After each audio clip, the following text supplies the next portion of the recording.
For over a decade, Dexter Morgan walked through the doors of Miami Metro Homicide every single morning. He smiled at the front desk. He brought donuts for his colleagues. He analyzed blood spatter patterns at crime scenes with the kind of calm, clinical precision that made him one of the most trusted forensic specialists in the department. Detectives relied on him. His lieutenant respected him. His own sister, Deborah, thought of him as the most dependable person in her life. And every single night he went home, opened a wooden box filled with glass slides smeared with blood, and remembered the people he had killed. Not in self-defense, not by accident. Dexter Morgan was, by any reasonable definition, one of the most prolific serial killers in the history of Miami. He dismembered his victims with surgical care, wrapped them in plastic, and dropped them into the ocean from a boat he kept at a marina less than 20 minutes from the police station where he worked. He did this for years. He did this while surrounded by homicide detectives whose entire careers were built around catching people exactly like him. And for the longest time, not a single one of them noticed, but that is not the whole story. Because the truth is, people did notice. Over and over again, across 8 seasons and a revival series, someone would catch a glimpse of something wrong. A colleague would sense that Dexter's pleasant exterior didn't quite match the emptiness underneath. A lover would stumble across evidence that didn't make sense. An investigator would pull at a thread that, if followed far enough, would have unraveled everything. And every single time, through a combination of luck, manipulation, forensic expertise, and the strange willingness of the people around him to look the other way, Dexter managed to slip free. This is the story of every one of those moments. Every close call, every near miss, every time the mask almost came off, from the very first suspicious glance in season 1 all the way through to the final arrest in a small town in upstate New York. We are going to walk through them one by one in order, slowly and carefully. Because when you lay them all out together, end to end, you start to see something that individual episodes can never quite show you. You start to see just how thin the line was between Dexter's double life and total exposure. You start to see how many times that line almost broke. So settle in, get comfortable, and let's trace every moment where the mask nearly slipped, starting with the one person at Miami Metro who never trusted Dexter Morgan for a single second. If you enjoy this kind of deep, relaxed storytelling, take a moment to subscribe and turn on notifications. It helps the channel more than you might think, and it means you will never miss the next one. Now let's begin. There is a moment in the very first episode of Dexter that sets the tone for everything that follows. It is a small moment, easy to overlook if you're not paying close attention. Dexter is walking through the halls of Miami Metro Homicide, doing what he always does, smiling, carrying donuts, greeting his co-workers with that particular brand of cheerful detachment that he has perfected over years of practice. He passes Angel Batista and hands him the last donut.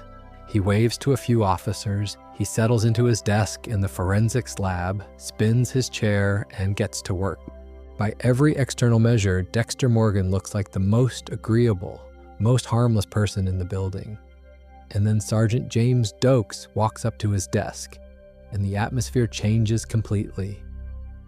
Doakes does not smile at Dexter, he does not engage in small talk, he does not accept the performance.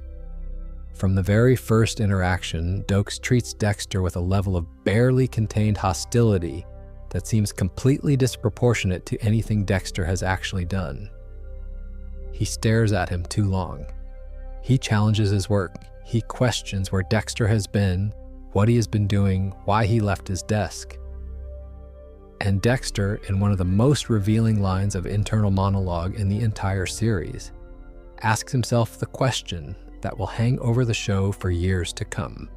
In a building full of cops, he wonders, all supposedly with a keen insight into the human soul, why is Doakes the only one who gets the creeps from me? It is a question that deserves a careful answer, because Doakes is not simply a suspicious colleague. He is something far more specific and far more dangerous to Dexter than that. James Doakes is a man who has killed people, not as a serial killer, but as a soldier. Doakes served in Army Special Forces. He conducted operations in places where the rules of engagement were, to put it gently, flexible. He knows what it looks like when someone has taken a life and felt something about it that they should not have felt. He knows what it looks like when a person carries violence inside them the way other people carry anxiety or guilt, as something that is always there, always humming just below the surface, shaping every interaction, even when it is not visible. And when Doakes looks at Dexter, he sees it, not the specifics, not the kill room or the plastic wrap or the blood slides, but the shape of it, the outline. Doakes recognizes in Dexter a quality that nobody else in the department can perceive because nobody else in the department has the frame of reference to perceive it.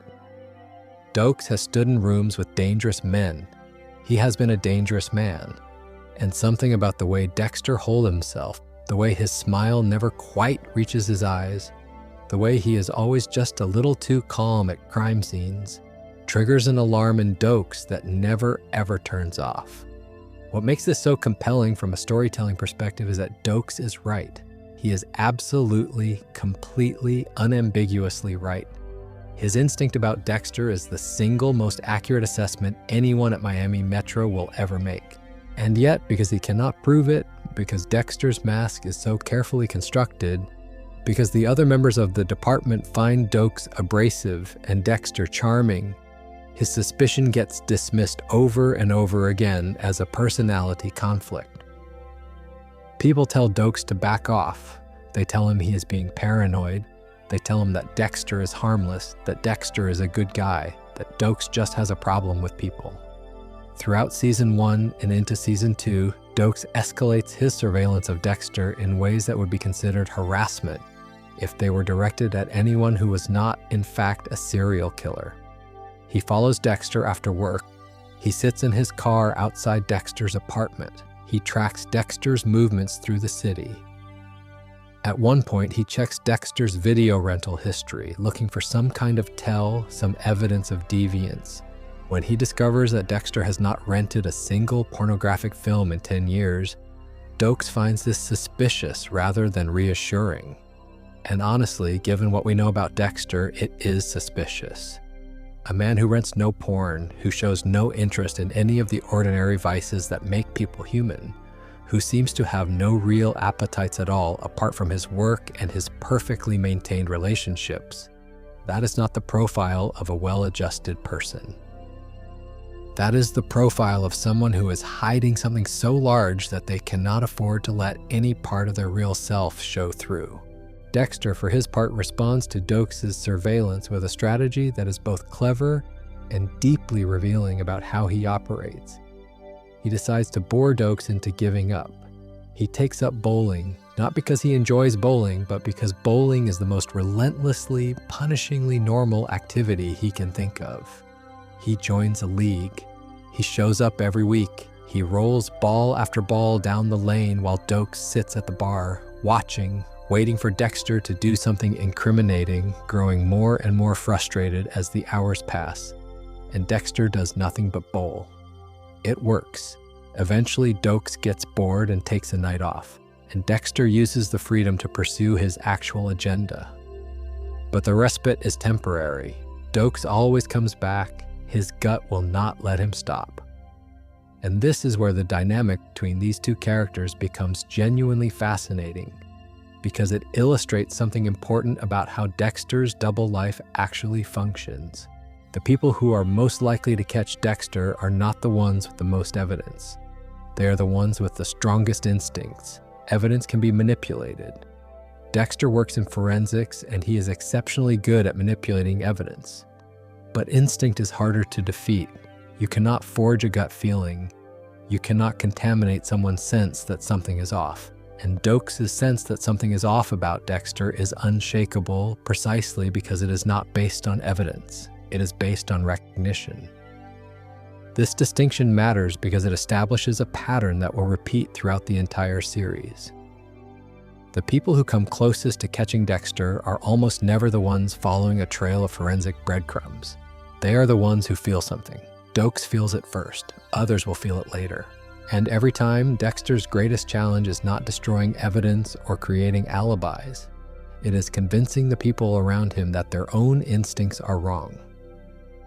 As Season 2 begins, the stakes for Doakes' suspicion escalate dramatically. A treasure hunter discovers Dexter's underwater dumping ground in the ocean, and dozens of dismembered bodies are recovered from the seafloor. The media names the unknown killer the Bay Harbor Butcher, and the FBI assigns Special Agent Frank Lundy to lead the investigation. Suddenly, the pressure on Dexter is no longer just about one suspicious sergeant. It is institutional. It is federal. And Doakes, who has been waiting for exactly this kind of moment, begins pushing harder than ever. Doakes starts following Dexter more aggressively. He watches him at crime scenes with renewed intensity. He notes the way Dexter behaves around the Bay Harbor Butcher evidence, looking for any flicker of recognition or anxiety.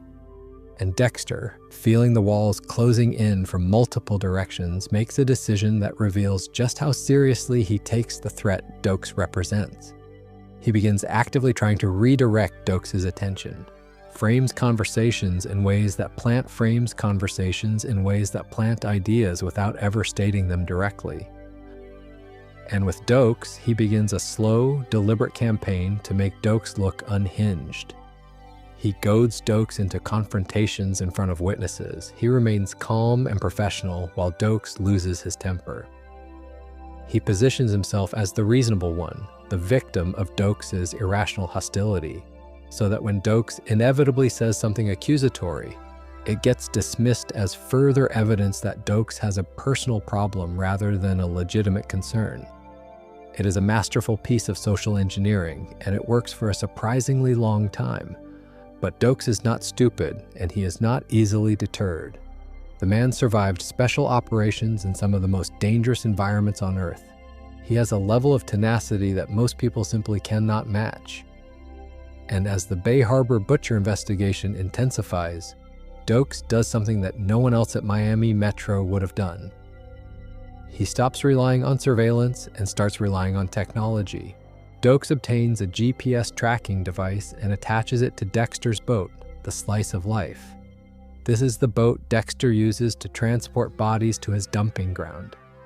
It is, in essence, the single most incriminating piece of property Dexter owns, and now Doakes can track everywhere it goes. He does not tell anyone he has done this. He does not file a report. He does not seek authorization. This is Doakes operating entirely on his own, outside the system, driven by nothing but the absolute conviction that Dexter Morgan is hiding something terrible. And this is where things begin to accelerate toward one of the most dangerous confrontations in the entire series. Because Doakes is not the only threat bearing down on Dexter during Season 2. The FBI investigation is narrowing its focus. The algae evidence recovered from the Bay Harbor Butcher's victims suggests that the killer keeps his boat in a specific region of the Miami coastline. Vince Masuka's forensic analysis is getting uncomfortably close to identifying the exact marina. And Dexter's romantic entanglement with Lila West has created yet another vulnerability. Because Lila is erratic, possessive, and dangerously curious about the parts of Dexter's life he keeps hidden. But we will get to all of that. The FBI investigation and Lila and the algae evidence, those deserve their own space and their own time. For now, what matters is understanding that Doakes was the first. Before the FBI arrived, before the media frenzy, before the Bay Harbor Butcher became a household name, there was one man at Miami Metro who looked at Dexter Morgan and saw exactly what was there. Not the charming colleague, not the dutiful brother, not the helpful forensic analyst, just the predator wearing a very good disguise. And if things had gone just slightly differently, if Doakes had been a little more patient, a little more political, a little more willing to work within the system instead of going rogue, he might have been the one to bring Dexter down. But that is not what happened. What happened instead is something we will return to very soon. because the confrontation between Dexter and Doakes at the cabin in the Everglades is one of the single most important moments in the entire series. It is the moment where Dexter comes closer to being caught than at any other point in the original run of the show. And the way it resolves tells you everything you need to know about the price of getting too close to Dexter Morgan. But before we get there, we need to talk about another threat that was operating simultaneously, one that came not from a colleague, but from family. From blood. Because in season 1, while Doakes was watching Dexter from the outside, there was someone else who already knew exactly what Dexter was. Someone who had known since childhood. And he was leaving breadcrumbs all over Miami, hoping that Dexter would follow them home. The ice truck killer case was supposed to be just another serial murder investigation at Miami Metro. A series of victims found dismembered and drained of blood, left in public places with a precision that bordered on artistic. Detectives worked the case the way they worked every case, following leads, examining evidence, building profiles. What none of them could have known, what none of them could have even imagined, was that the killer was not some stranger on the fringes of Miami. He was Dexter Morgan's brother. Brian Moser had been separated from Dexter when they were both children, after the event that defined both their lives. Their mother, Laura Moser, was murdered in front of them inside a shipping container by drug dealers. Both boys sat in her blood for days before they were found. Dexter was adopted by a police officer named Harry Morgan and raised within a structured, loving household. Brian was not. He was sent into the foster care system where he was forgotten, neglected, and left to become exactly the kind of monster that their shared trauma seemed designed to produce. By the time Brian resurfaced as an adult, he had already killed multiple people, and he had one overriding obsession: finding his brother. The danger Brian represented to Dexter was unique in the entire series because it was not based on suspicion or investigation. Brian already knew what Dexter was. He did not need to follow him or surveil him or analyze his behavior. He understood Dexter on a cellular level, the way only someone who shared the same childhood horror could. And rather than expose Dexter outright, Brian did something far more subtle and far more dangerous. He began playing a game. He started leaving clues designed specifically for Dexter to find, breadcrumbs scattered across his crime scenes that referenced their shared past. For the police, these clues were invisible. They were personal, encoded in the language of a childhood that only 2 people on Earth understood. A doll's head placed at a crime scene, the precision with which the bodies were drained, mimicking the blood that pooled around their mother on the floor of that shipping container. Each murder was, in Brian's mind, a love letter to his brother. An invitation to remember, to reconnect, to acknowledge what they both were. But here is where the danger became acute. Because while Brian's messages were designed for Dexter alone, they still left traces in the real world. Evidence at crime scenes that could theoretically be linked to Dexter if anyone looked at it from the right angle. And one piece of evidence in particular brought Dexter uncomfortably close to exposure. A witness named Oscar survived one of Brian's attacks. He was brought in to work with a sketch artist to produce a composite drawing of his attacker. Now, Brian and Dexter are brothers. They share certain physical characteristics, and Brian had been operating in Dexter's world, crossing paths with Dexter's life in ways that blurred the lines between them. Dexter was terrified that Oscar's sketch would produce a face that looked like his, that someone at the station would pin the composite to the board and a detective would look at it and then look at Dexter and see the resemblance. What actually happened was something between a miracle and a comedy. Oscar, who had been delirious during the attack, produced a sketch that looked nothing like Dexter or Brian. It looked, by most accounts, vaguely like a Renaissance painting of Jesus Christ. The sketch was so unhelpful that it generated more confusion than leads, and Dexter, watching from across the room, exhaled a breath he had been holding for days. But the close call did not end there, because while the sketch itself was a dead end, Deborah Morgan was working the ice truck killer case from a different angle. and she produced something far more dangerous than any composite drawing. She developed a behavioral profile of the killer. She analyzed the crime scenes, the victim selection, the methodical precision, and she built a psychological portrait of the kind of person who could commit these murders. And the profile she created, without realizing it, described her own brother almost perfectly. The characteristics she outlined, the need for control, the emotional detachment, the ability to function normally in society while harboring a fundamentally different interior life. All of these mapped onto Dexter with eerie accuracy. She presented the profile to him, and he had to sit across the table from her and find reasons to dismiss it. He cast doubt on her methodology. He suggested alternative interpretations. He gently undermined her confidence in her own analysis, not because the analysis was wrong, but because it was far too right. This moment illustrates something that would become a recurring theme throughout the series. Deborah Morgan, more than almost anyone else, had the raw material to figure Dexter out. She was smart, she was perceptive, and she spent more time with him than anyone. But she also loved him unconditionally, and that love functioned as a kind of blindness. She could see the evidence, could even arrange it into patterns that pointed directly at him. But she could not follow those patterns to their conclusion because doing so would mean destroying the most important relationship in her life. Meanwhile, Brian was getting closer. He had already insinuated himself into Deborah's life, dating her under a false identity, using her as a way to get nearer to Dexter. The danger here was not just that Brian might expose Dexter. It was that Brian's presence created a web of connections that any competent investigator could have traced. A serial killer dating the sister of a forensic analyst who worked the killer's own cases. The coincidence alone should have raised alarms, but people see what they expect to see. And no one at Miami Metro expected the forensics guy's girlfriend's new boyfriend to be a serial murderer. When the truth about Brian finally came out, when his identity as the ice truck killer was revealed and his connection to Dexter became known within the department, it should have triggered a deeper investigation into Dexter himself.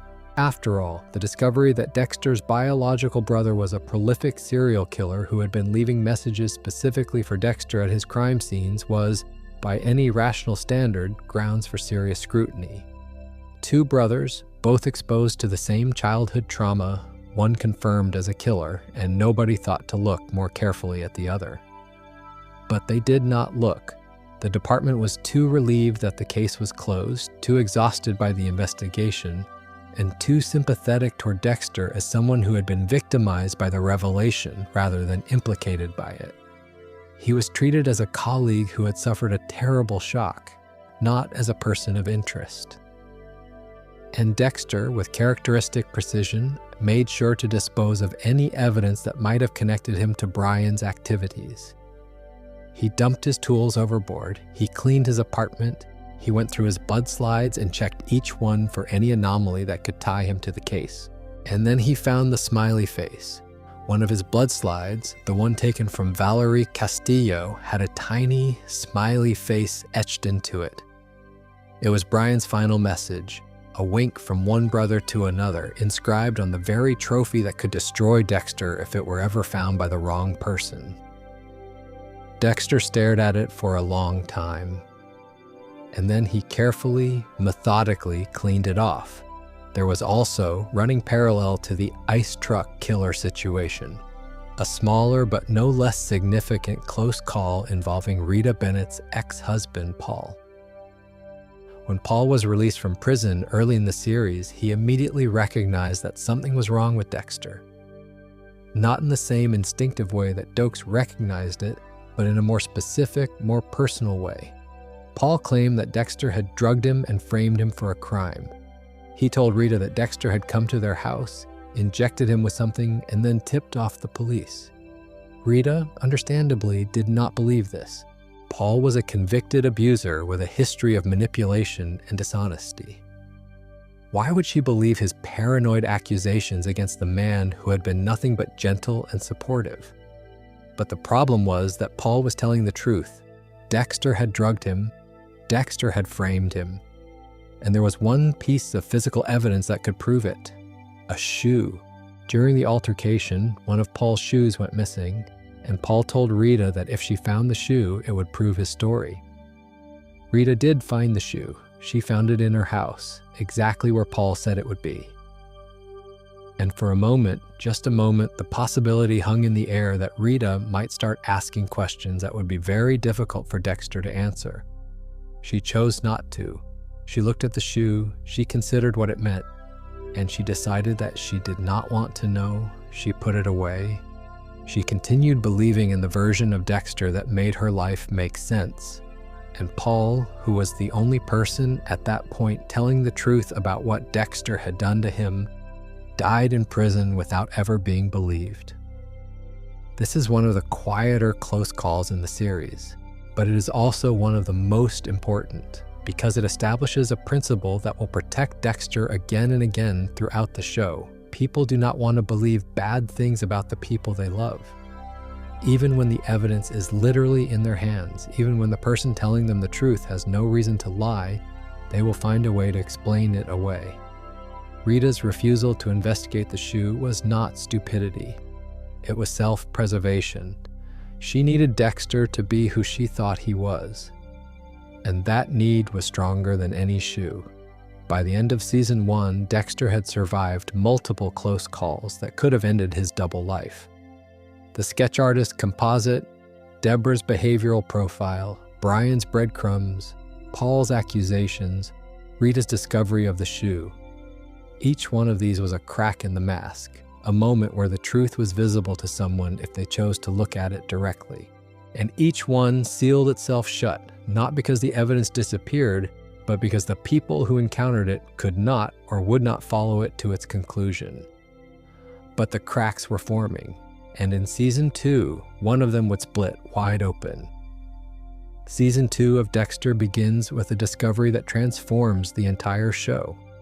A group of treasure hunters diving off the coast of Miami stumble upon something that has nothing to do with gold or shipwrecks. They find body parts, dozens of them, wrapped in plastic, weighed down, and scattered across the ocean floor in the area where Dexter has been disposing of his victims for years.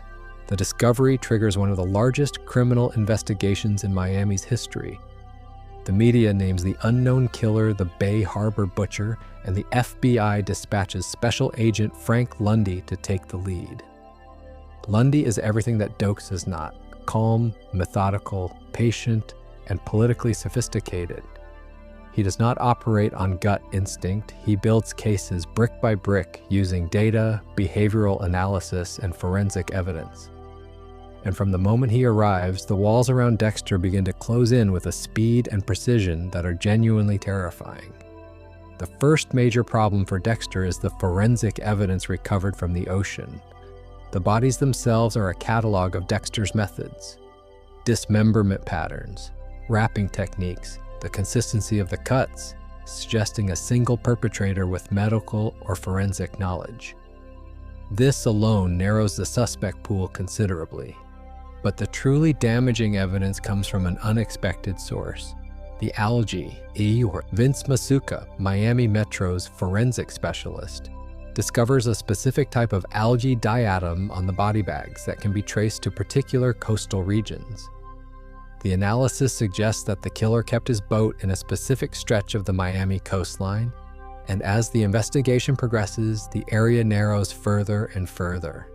Dexter realizes with mounting dread that the algae evidence is going to lead the FB directly to his marina. Not to his building, not to his name, to the specific dock where the slice of life has been moored for years. This is a fundamentally different kind of threat than anything Dexter has faced before. Doakes operated alone, driven by instinct, has the weight of the FBI behind it. It has the weight of the FBI behind it.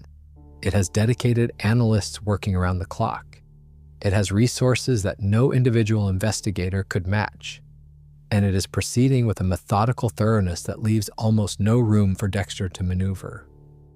Lundy begins profiling the killer. He determines that the Bay Harbor Butcher is likely someone with law enforcement connections, possibly someone who works within the criminal justice system. The victims all have criminal backgrounds, suggesting a killer with access to case files and criminal records. The forensic sophistication of the kills suggests someone with formal training, and the geographic distribution of the victims, centered on Miami, suggests a killer who lives and works in the area. Every single element of this profile points directly at Dexter, a forensic analyst at Miami Metro Homicide, with access to criminal records, with formal forensic training, who keeps a boat on the Miami coast. If you were to take Lundy's profile and search a database of Miami Metro employees, Dexter's name would be near the top of any resulting list. The fact that no one makes this connection immediately is one of those things that seems incredible in retrospect but is entirely plausible in context. People do not suspect their friends, they do not suspect the quiet, helpful colleague who brings donuts. The profile feels abstract when you are reading it in a briefing room. It only becomes terrifying when you match it to a face you see every day. As the investigation intensifies, Dexter finds himself in an increasingly desperate position. He cannot stop the FBI from analyzing the evidence. He cannot redirect the investigation without drawing attention to himself. And the algae evidence continues to narrow, like a noose tightening one notch at a time. Dexter begins exploring contingency plans. He considers fleeing. He considers destroying evidence. He considers, in his darkest moments, whether there is anyone he could frame to take the fall. And then the investigation comes inside Miami Metro itself. Lundy's team begins looking at the possibility that the Bay Harbor butcher has connections to local law enforcement. They start examining records. They start interviewing personnel. And Dexter finds himself sitting in meetings where his colleagues are discussing the killer's behavioral patterns while he nods along and takes notes, knowing that every characteristic they are describing belongs to him. There is a particular quality of horror to these scenes that goes beyond simple suspense. It is the horror of being invisible in plain sight, of hearing your own biography narrated by people who do not know they are narrating it. Dexter is also dealing with a new complication in his personal life that threatens to amplify his exposure. Lila West, a woman he meets through a recovery program, becomes intensely involved in his life. Lila is volatile, manipulative, and disturbingly perceptive. She pushes Dexter to reveal more of himself than he has ever shared with anyone. And he, in a moment of vulnerability that is completely out of character for him, tells her things that come dangerously close to the truth. He describes his dark urges in the language of addiction. He shows her a level of emotional honesty that he has never shown Rita, never shown Deborah, never shown anyone.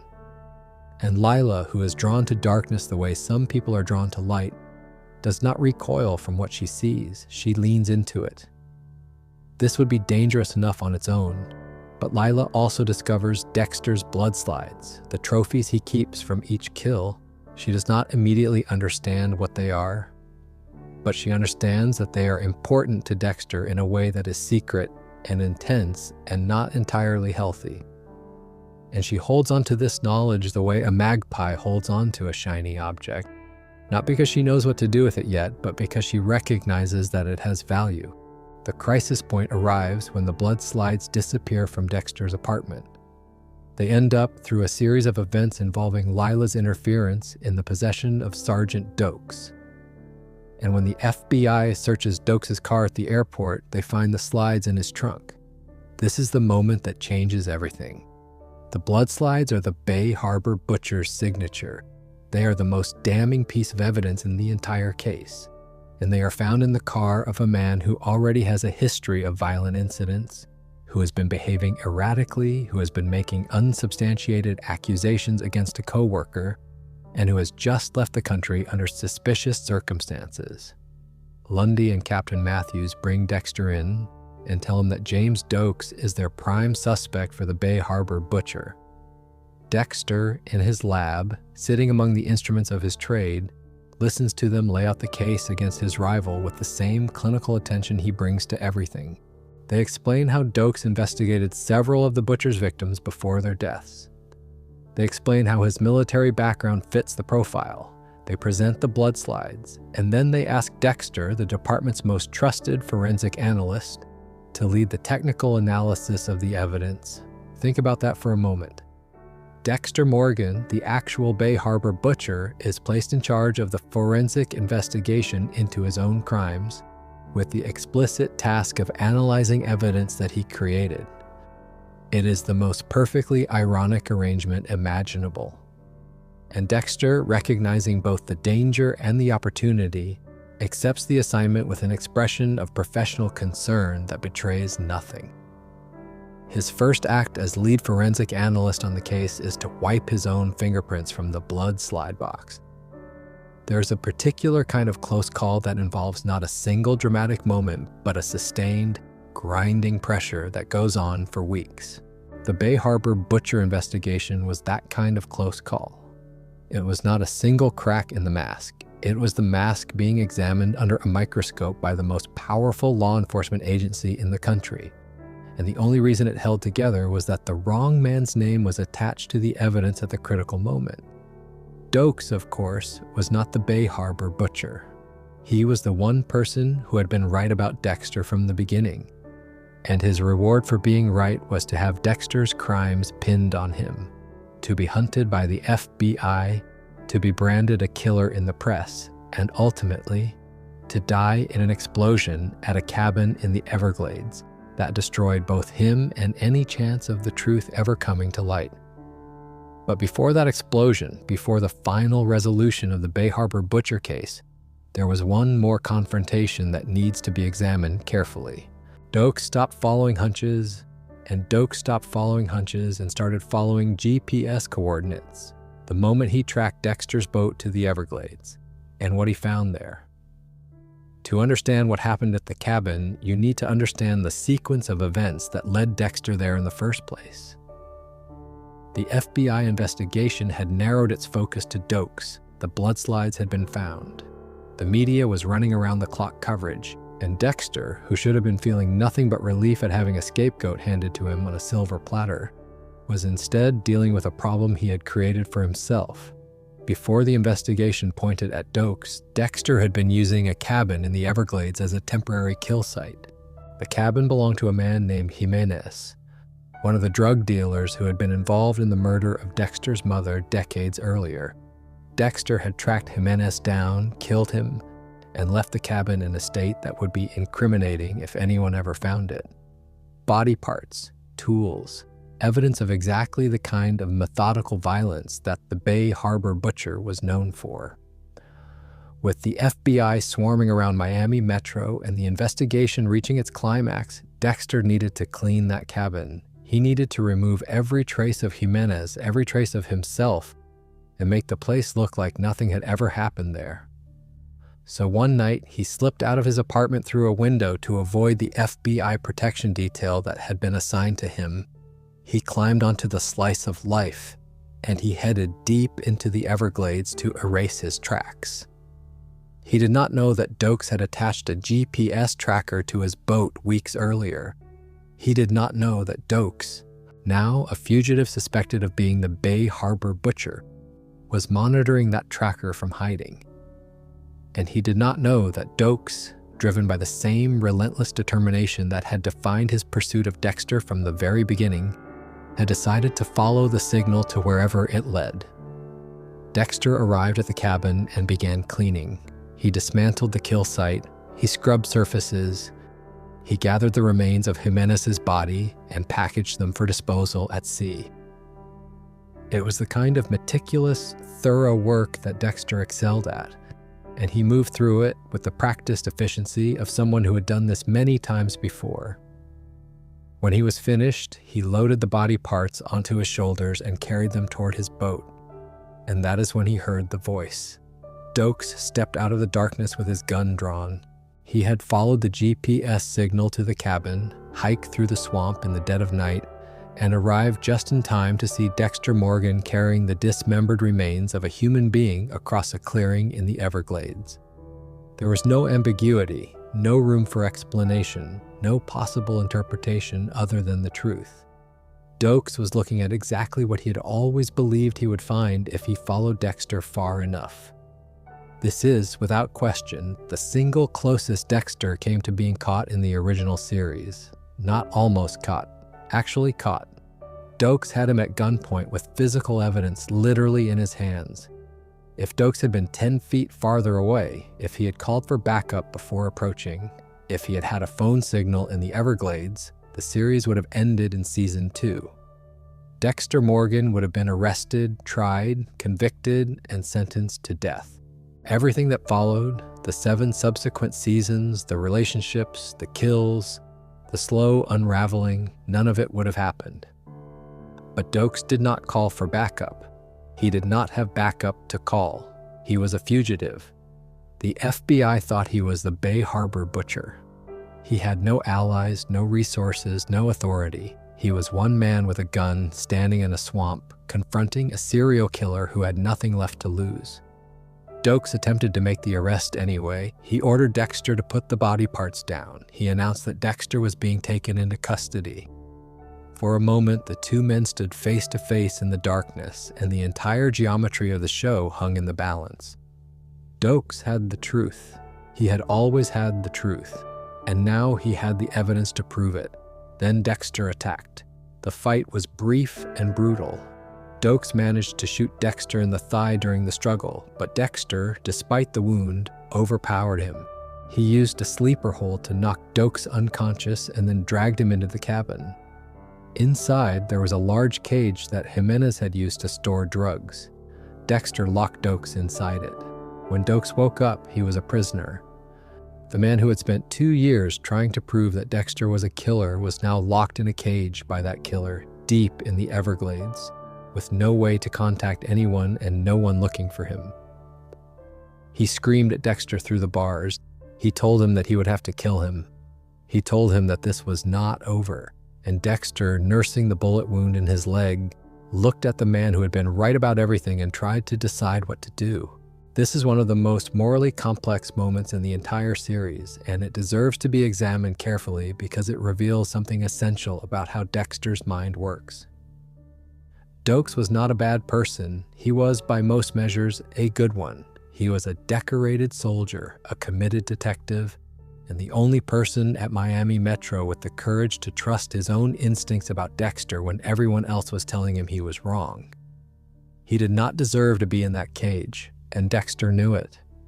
But Dexter also knew that releasing Doakes would mean the end of everything: his freedom, his relationship with Deborah, his ability to continue the work that Harry had trained him to do. And perhaps most importantly, his life. Florida has the death penalty. If Doakes walked out of that cage and told anyone what he had seen, Dexter Morgan would end up on death row, so Dexter left Doakes in the cage. He brought him food, he brought him water, he kept him alive while he tried to figure out a way to resolve the situation that did not involve murder. Because despite what Doakes believed, despite what anyone watching from the outside might reasonably conclude, Dexter did not want to kill James Doakes. Doakes fit the code in a way. He had killed people. He had a history of violence. But he was not the kind of person Harry had trained Dexter to hunt. He was not a predator. He was a soldier. And Dexter, for all his damage, could recognize the difference. The resolution came not from Dexter, but from Layla. Layla West, who had been growing increasingly unstable throughout the season, tracked Dexter to the Everglades using methods that were never entirely clear. She found the cabin, she found Doakes, and she made a decision that Dexter had been unwilling to make himself. She set the cabin on fire with Doakes still inside. The explosion killed Doakes and destroyed all the evidence in the cabin. When the authorities investigated, they concluded that Doakes, the suspected Bay Harbor butcher, had been killed in an accident while attempting to destroy evidence of his crimes. The investigation was closed. The FBI packed up and left Miami. And Dexter Morgan, who had been hours away from losing everything, was not only free, but exonerated. The lead forensic analyst who had been instrumental in the investigation was treated with sympathy and respect by his colleagues, none of whom had any idea how close the truth had actually been. After the Bay Harbor butcher case closed, Dexter returned to his routine. He went back to work. He rebuilt his relationship with Rita. He resumed his nighttime activities. And at Miami Metro, the name James Doakes became shorthand for the Bay Harbor Butcher, a cautionary tale about the dangers lurking within law enforcement, invoked occasionally in briefings and never examined too closely. But one person never accepted the official story. Maria LaGuerta, who had been closer to Doakes than anyone else at the department, who had known him as a friend and trusted his judgment, never believed that he was the Bay Harbor Butcher. She kept her doubts to herself for years, quiet but unresolved, like a splinter working its way slowly toward the surface. And when new evidence eventually emerged years later that confirmed what she had always suspected, it would trigger a chain of events that brought Dexter closer to destruction than even Doakes' confrontation in the Everglades. But that is a story for later in our journey. For now, let's move forward through the timeline to a period where Dexter's double life entered a new and different kind of danger. Not the institutional threat of an FBI investigation or the physical threat of a colleague with a gun. Something more personal. Something that happened when Dexter made the mistake of letting people get close enough to see the parts of himself that the code was supposed to keep hidden. If you're still here, still listening, and still comfortable, take a moment to hit that subscribe button. Every subscriber helps this channel keep producing content like this. It is easy to do, it is free, and it makes a real difference. Now, let's continue. Season 3 introduced something new to Dexter's life. A friend, or at least the closest thing to a friend that someone like Dexter could have. Miguel Prado was an assistant district attorney, charismatic and ambitious, who crossed paths with Dexter under circumstances that immediately created a bond neither of them fully understood. Miguel's brother had been killed, and Dexter, recognizing the particular kind of rage that comes from losing someone to violence, saw something in Miguel that he recognized. Not the dark passenger exactly, but a willingness to cross lines that most people pretend do not exist. The two men grew close. They socialized. They talked about justice and frustration and the feeling that the system was not doing enough to protect people from genuine evil. And Dexter, for the first time in his adult life, began to let his guard down around someone who was not family. He did not reveal everything. He did not take Miguel into the kill room or show him the blood slides. But he showed him enough. He showed him the edges. The close call came during a surveillance operation. Dexter and Miguel were watching a target together, someone Dexter intended to kill. In the flow of conversation, in a moment of unguarded honesty that was completely unlike him, Dexter mentioned the code, not the full code, not Harry's name, not the details of Rule 1, do not get caught, but the word itself, the concept that there was a system governing what Dexter did, a set of rules. It was a small slip, a single word. But Miguel was a lawyer, trained to catch exactly those kinds of verbal missteps, and he latched onto it immediately. He asked what the code was. He asked where it came from. He asked who had given it to Dexter. And Dexter, realizing his mistake, had to backpedal without making it obvious that he was backpedaling. He minimized. He deflected. He turned the conversation back toward Miguel's own frustrations with the legal system. But the word was out there now, hanging in the air between them, and Miguel did not forget it. What followed was a slow, dangerous dance in which Miguel tried to understand exactly what Dexter was, while Dexter tried to control exactly how much Miguel understood. Miguel began to suspect that Dexter took the law into his own hands in ways that went far beyond anything the district attorney's office would sanction. He did not know about the kill room, he did not know about the dismemberment, but he sensed that Dexter operated by a private code of justice that involved permanent consequences for the people it was applied to.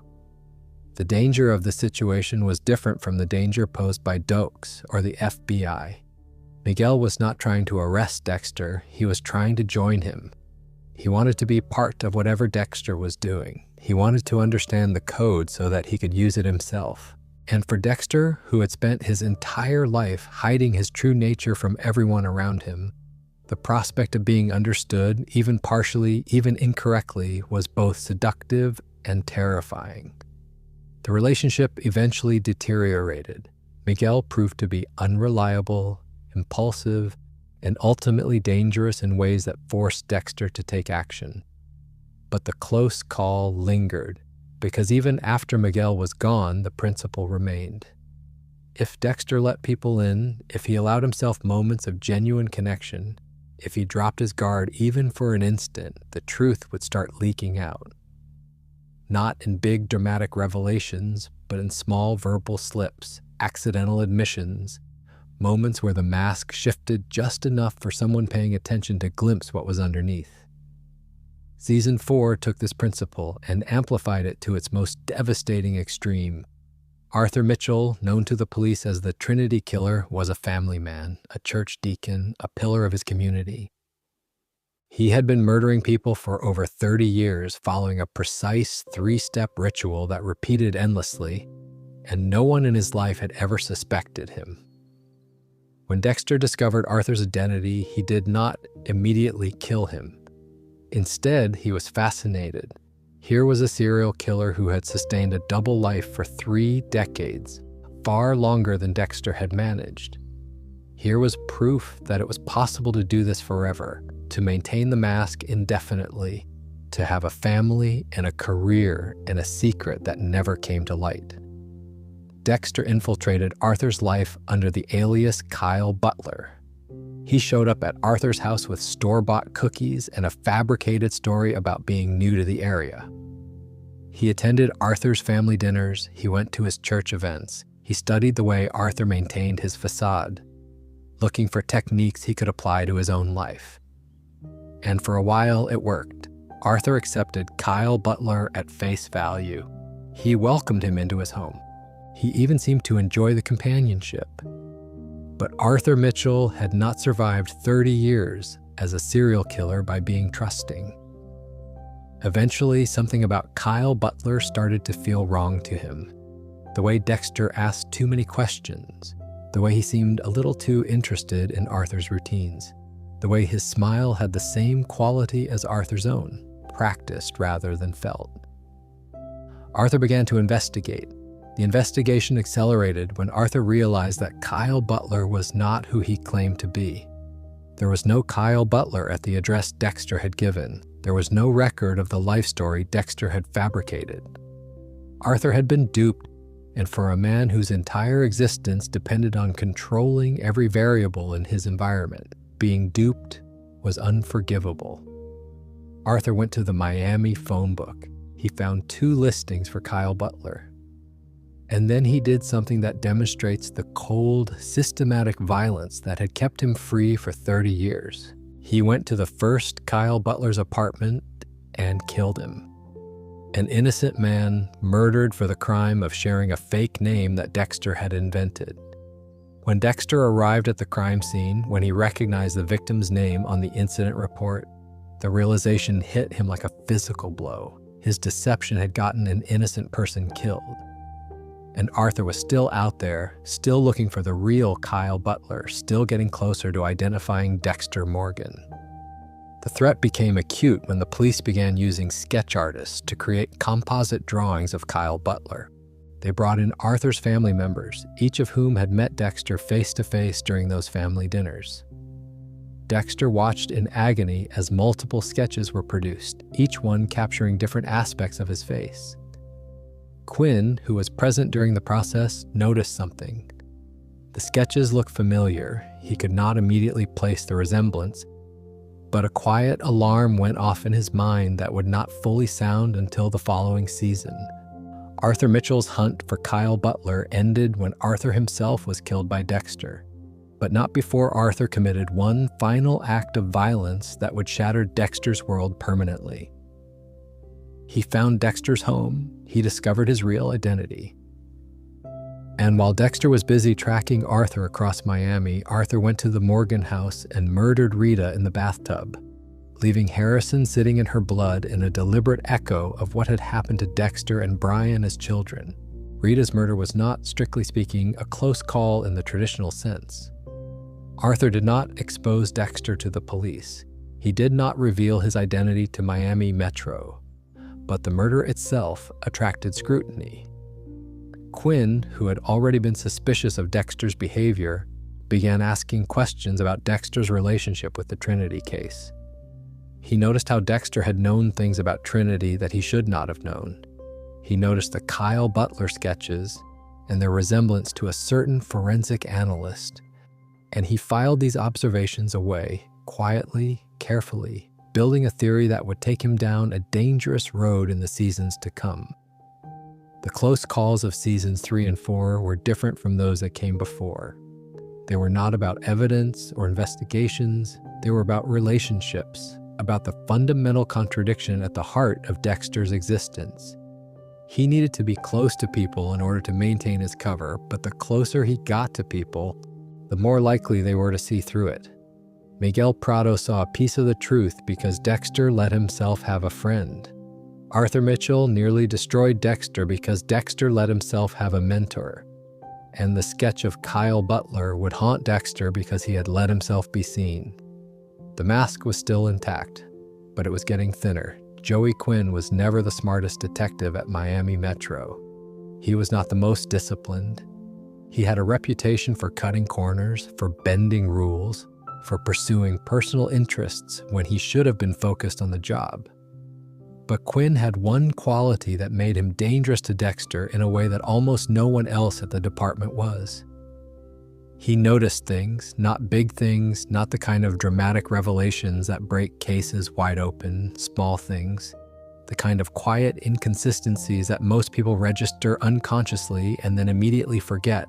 After Rita's murder, Quinn started paying attention to Dexter in a new way. It was not the aggressive, confrontational attention that Doakes had brought. Quinn was subtler than that, partly by temperament and partly by necessity. He had seen what happened to people who made public accusations without proof. Doakes had been branded a serial killer. Quinn had no intention of following the same path. What caught Quinn's attention first was the Kyle Butler situation. During the investigation into the Trinity Killer's family, composite sketches of the mysterious Kyle Butler had been produced. Each of Arthur Mitchell's family members described the man who had attended their dinners, and each sketch captured a slightly different aspect of his face. Quinn, who had been present during the process, began piecing the sketches together.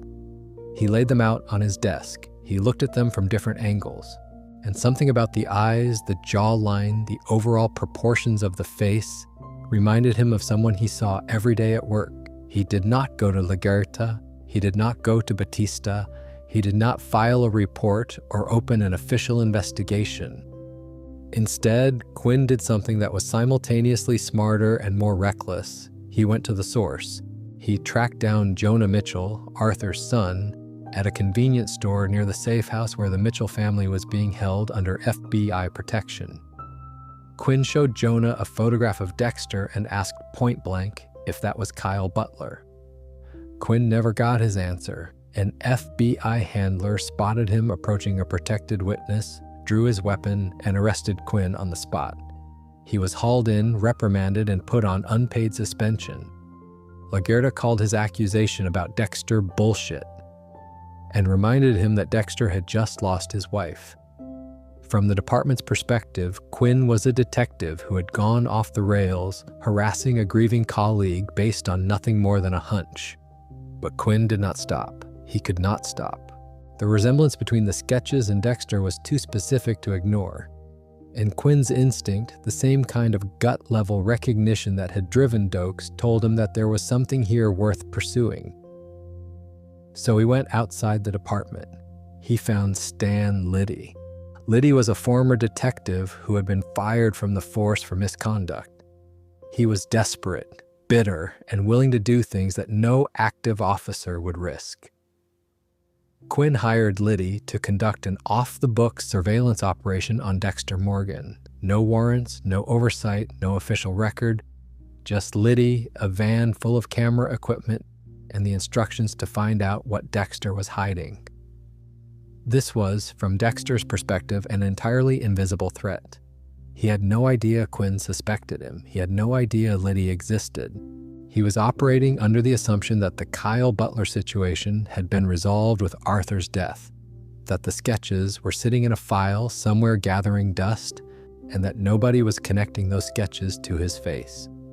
Liddy set up surveillance cameras in Dexter's apartment. He planted recording devices. He sat in his van for hours at a time, watching the feeds, waiting for something incriminating. And because Dexter had no idea he was being watched, he did not take the precautions he normally would have taken.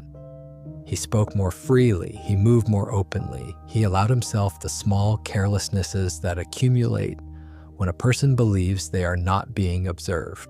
Liddy's breakthrough came during season 5 when Dexter had partnered with a woman named Lumen Pierce. Lumen was a rape survivor who had been held captive by a group of men, and Dexter was helping her track down and kill her attackers. They were operating as a team, and their activities involved all the elements that would be catastrophic if photographed. Late-night trips to the marina, garbage bags loaded onto the slice of life, the disposal of evidence in the ocean. Liddy photographed all of it. He captured Dexter and Lumen at the marina, carrying dark bags that clearly contained something heavy. He captured them loading the bags onto the boat. He captured Dexter tossing a bag into a dumpster that Liddy suspected contained evidence rather than ordinary trash. The photographs were not quite conclusive on their own. A good lawyer could argue that 2 people loading bags onto a boat at night proved nothing. But taken together with the Kyle Butler resemblance and Quinn's suspicion about Dexter's behavior during the Trinity investigation, they formed the beginning of a case that could, potentially, end Dexter's freedom. Meanwhile, Dexter discovered that he was being watched, not through any piece of brilliant detective work, but through something mundane and almost comical. He noticed footage of himself and Lumen on a baby monitor in his apartment. The image was coming from a surveillance camera that someone had planted in his living room, and it was broadcasting on a frequency that Harrison's baby monitor happened to pick up. Dexter examined the device and found a label indicating it was the property of Miami Metro Police. Someone in his own department was surveilling him. Dexter traced the equipment requisition records and discovered that Quinn had checked out the cameras under a false case number. There was no warrant, no authorization.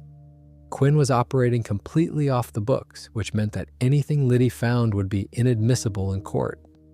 But it also meant that Quinn and Liddy were operating without any of the safeguards that official investigations provide. No oversight, no accountability, and no one watching their backs. Dexter broke into Quinn's apartment and found the photographs. He saw himself at the marina, he saw Lumen, he saw the bags. He understood immediately how damaging these images could be. But he also recognized that taking them would alert Quinn that his apartment had been searched. Instead, Dexter left the photographs where they were and began looking for the digital source, the original files that Liddy was presumably keeping somewhere more secure. This period represents one of the most sustained threats Dexter faced in the entire series. Unlike the Bay Harbor Butcher investigation, which was public and institutional and could be tracked, Liddy's surveillance was invisible. Dexter could not predict when he was being watched. He could not know which of his movements had been recorded. And the man conducting the surveillance was a disgraced ex-cop with nothing to lose and a desperate need to prove himself, which made him both unpredictable and dangerous.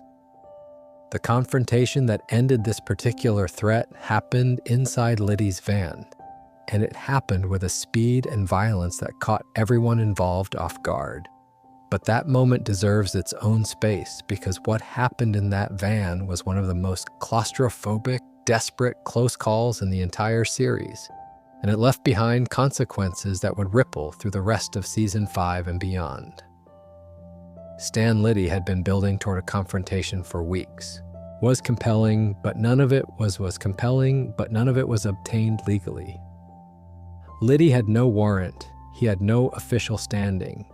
He was a fired cop working for cash, and if he brought his evidence to the authorities, it would be thrown out immediately, and he would likely face criminal charges for illegal surveillance.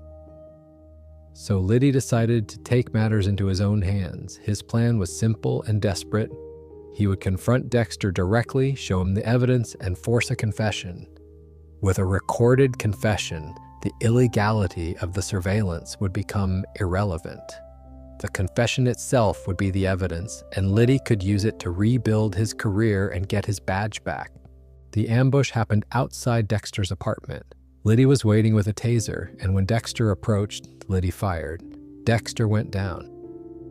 Liddy dragged him into the van, bound his hands, and began what he clearly imagined would be a methodical interrogation. He pulled up the surveillance footage on his laptop. He showed Dexter the photographs of himself and Lumen at the marina. He explained with the particular smugness of a man who believes he has all the leverage that Dexter could either confess on camera or face the consequences. What Liddy did not understand, what he fundamentally failed to appreciate, was the kind of person he had locked in a van with himself. Dexter Morgan had killed dozens of people. He had fought his way out of situations that would have ended most people. He had been shot, stabbed, ambushed, and cornered by men far more dangerous than Stan Liddy. And Liddy had made a critical error. He had restrained Dexter's hands in front of his body rather than behind it. As Liddy began recording, Dexter kicked him in the face. The blow sent Liddy reeling, and in the seconds it took him to recover, Dexter slipped his bonds. Liddy pulled a knife. There was a brief, savage struggle in the confined space of the van, and Dexter, operating on the instincts that Harry had cultivated in him since childhood, overpowered Liddy and stabbed him in the chest. Liddy died on the floor of his own van, surrounded by the surveillance equipment that was supposed to have been his ticket back to respectability. His eyes went wide with fear in his final moments, and Dexter watched the life leave them with the same clinical detachment he brought to every kill. But this kill was different. This was not a predator who had escaped justice. This was a man who had stumbled too close to the truth and paid the price for it. What happened next elevated the close call from dangerous to almost catastrophic. While Dexter was inside the van dealing with Liddy, Quinn arrived outside. Quinn had been expecting to meet Liddy. He tried the van's doors and found them locked. He pounded on the side. He left an angry voicemail on Liddy's phone.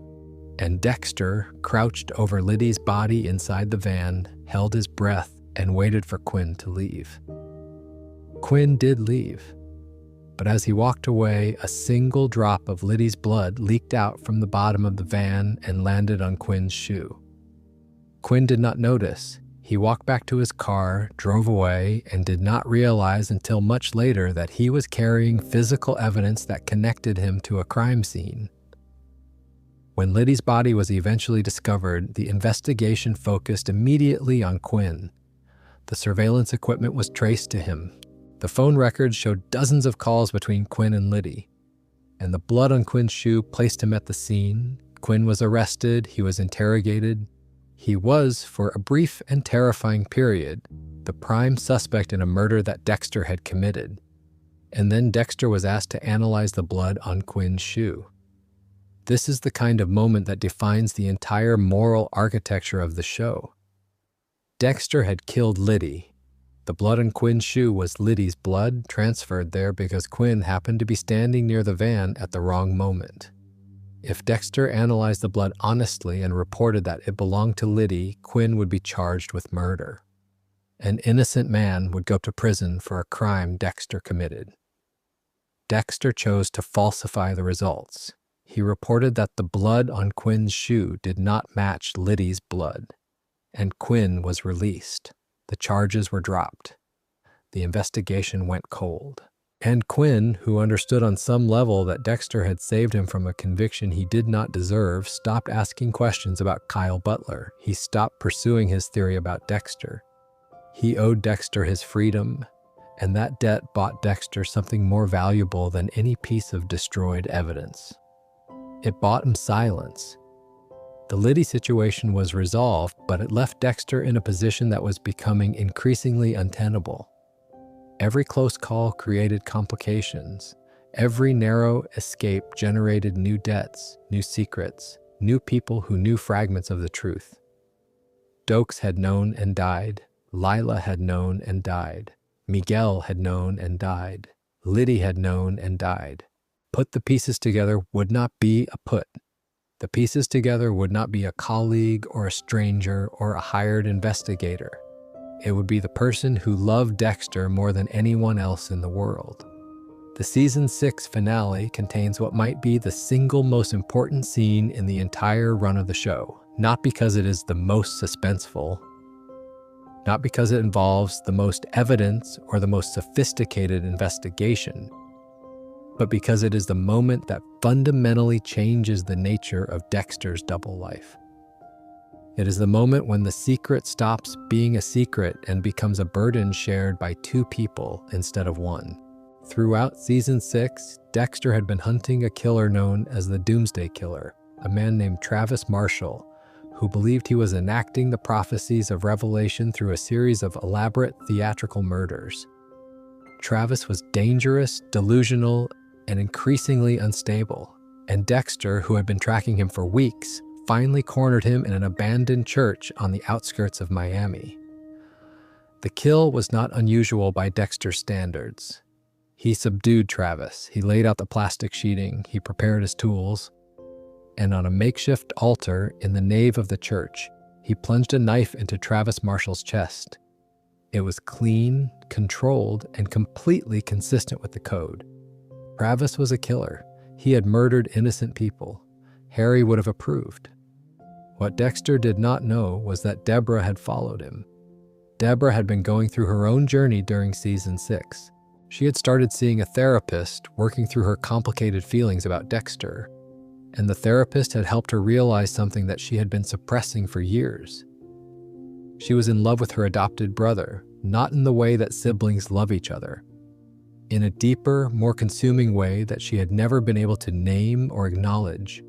And that realization had sent her on a search for Dexter that night, looking for him, needing to tell him something that felt urgent and important. She found him at the church. She walked through the door, and she saw her brother standing over a dead man covered in blood, holding a knife. The moment froze. Dexter looked up from the body and saw Deborah standing in the doorway. Deborah looked at Dexter and saw something that her entire life had been constructed to deny. For years, she had made excuses for him. She had explained away the inconsistencies. She had chosen again and again to see the version of Dexter that made her world make sense. But there is no explanation that covers standing over a stabbed man in a church at night. There is no version of that scene that can be spun into something innocent. Dexter's first instinct was to control the narrative. He told Deborah that Travis had attacked him. He said it was self-defense. He improvised a story on the spot the way he always did when confronted with evidence that contradicted his cover. But Deborah was not Rita, who had chosen not to investigate the shoe. She was not Quinn, who could be bought with a falsified blood report. She was a homicide detective. She understood crime scenes. She could see the plastic sheeting, the deliberate arrangement, the tools. This was not self-defense. This was a premeditated execution. In the immediate aftermath, Dexter and Deborah staged the church to look like a fire. They destroyed the crime scene together, which made Deborah complicit in a way that she had never been before. By helping Dexter cover up the killing, she crossed a line that she could never uncross. She was no longer an innocent bystander. She was an accessory. The season 7 premiere picks up the fallout. Deborah is spiraling. She cannot eat. She cannot sleep. She is replaying the scene at the church over and over in her mind, trying to find an interpretation that does not lead to the conclusion she is desperately trying to avoid. She tells herself that it was an isolated incident. She tells herself that Travis was a monster who deserved what he got. She tells herself that Dexter made a mistake, a single terrible mistake, and that it will never happen again. And then she searches his apartment. The decision to search Dexter's apartment was not impulsive. It was the act of a detective who knew on some level that the truth was worse than what she had seen at the church. She went through his things methodically, the way she would process any crime scene. And in a hidden compartment, she found everything. The kill tools, the knives, the rolls of plastic wrap, and the blood slides, dozens of them, each one labeled with a code. each one representing a life that Dexter had taken. Deborah sat on the floor of Dexter's apartment, surrounded by the physical evidence of his decade-long killing career, and asked him the question that had been building since the pilot episode. She asked if he killed all those people. He said he did. She asked if he was a serial killer. He said yes. The conversation that followed was unlike anything the show had ever attempted. Dexter, for the first time, tried to explain himself honestly to someone who mattered to him. He told Deborah about the dark passenger. He told her about Harry's code.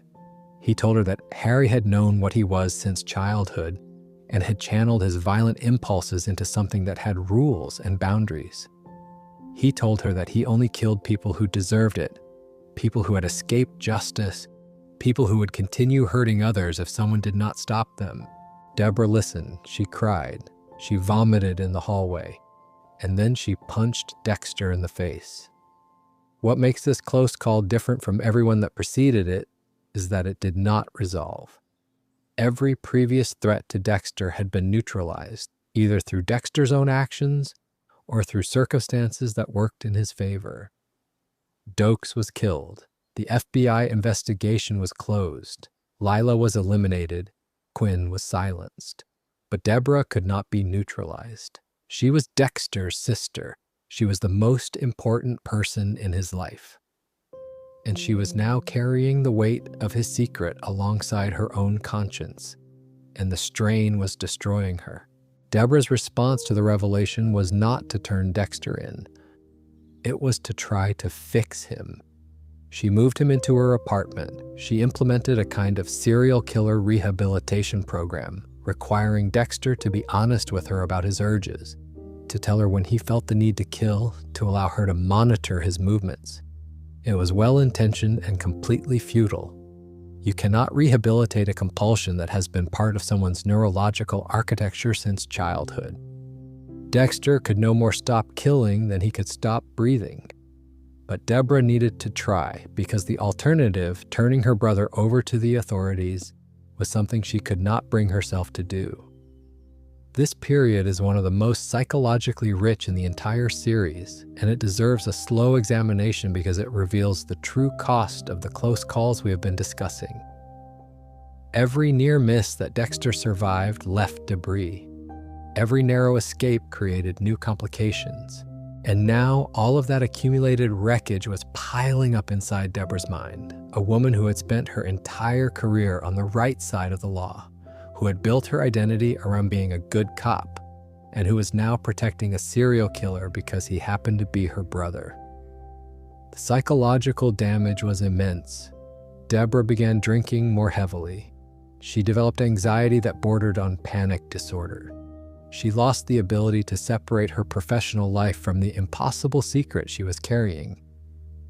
And she began to wonder in the darkest hours of the night whether she was any different from the criminals she spent her days pursuing.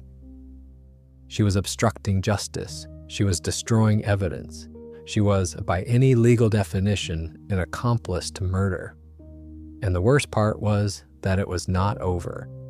Because while Deborah was trying to manage the crisis of knowing what Dexter was, someone else at Miami Metro was about to discover something that would blow the entire situation wide open. A blood slide, a single glass slide carelessly left behind at the church crime scene, and the person who found it was someone who had been waiting years for exactly this kind of evidence. Maria LaGuerta had never believed that James Doakes was the Bay Harbor butcher. Not when the FBI closed the case. Not when the department moved on.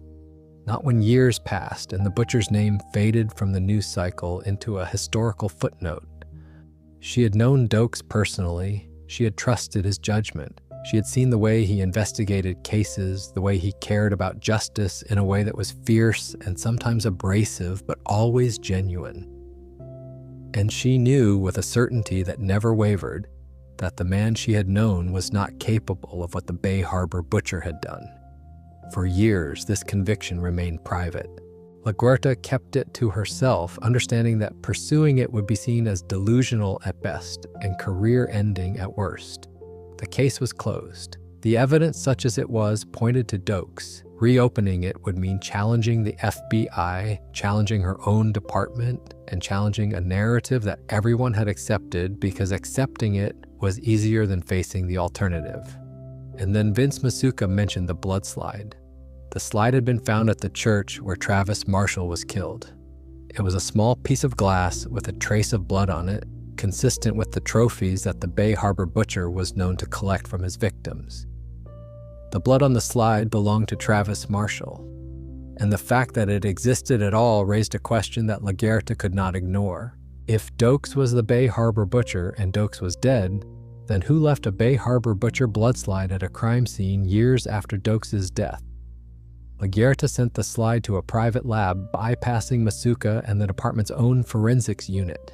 She obtained Frank Lundy's old notebook, the one the FBI agent had used during the original Bay Harbor Butcher investigation. She began building a case quietly, methodically, using the same tools and techniques that any good detective would use. And the case she built pointed directly at Dexter Morgan. She did not reach this conclusion immediately. She started with the logic. The Bay Harbor Butcher kept blood slides. The blood slide found at the church contained Travis Marshall's blood. Therefore, whoever killed Travis Marshall in that church was likely the Bay Harbor Butcher, not Doakes. From there, she asked who had access to the church crime scene, who had the forensic knowledge to collect a blood slide, who had a connection to the original Bay Harbor Butcher case. When LaGuerta approached Deborah about the blood slide, Deborah's reaction told her more than any piece of evidence could have. Deborah went pale. She cursed.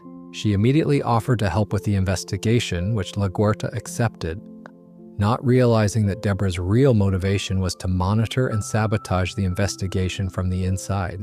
Deborah went straight to Dexter and told him that they were in what she memorably called a storm of fuck.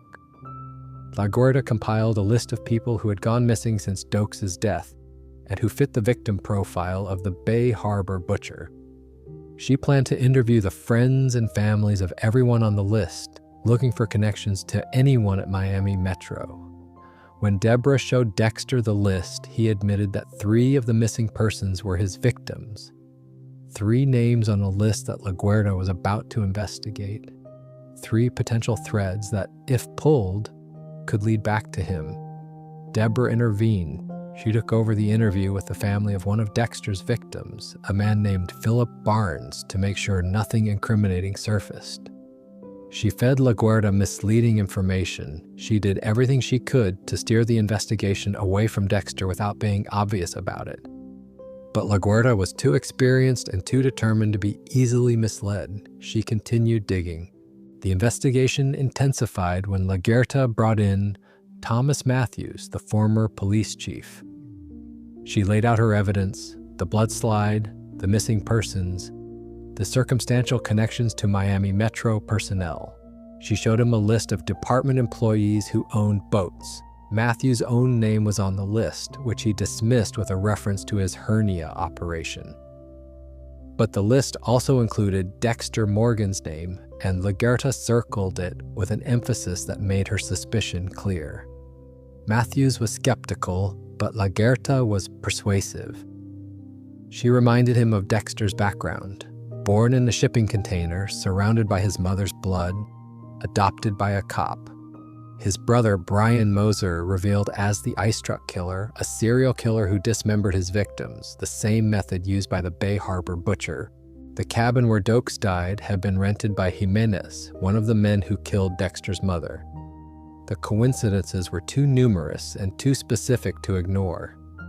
Matthews eventually agreed to help, though with more caution than LaGuerta would have liked.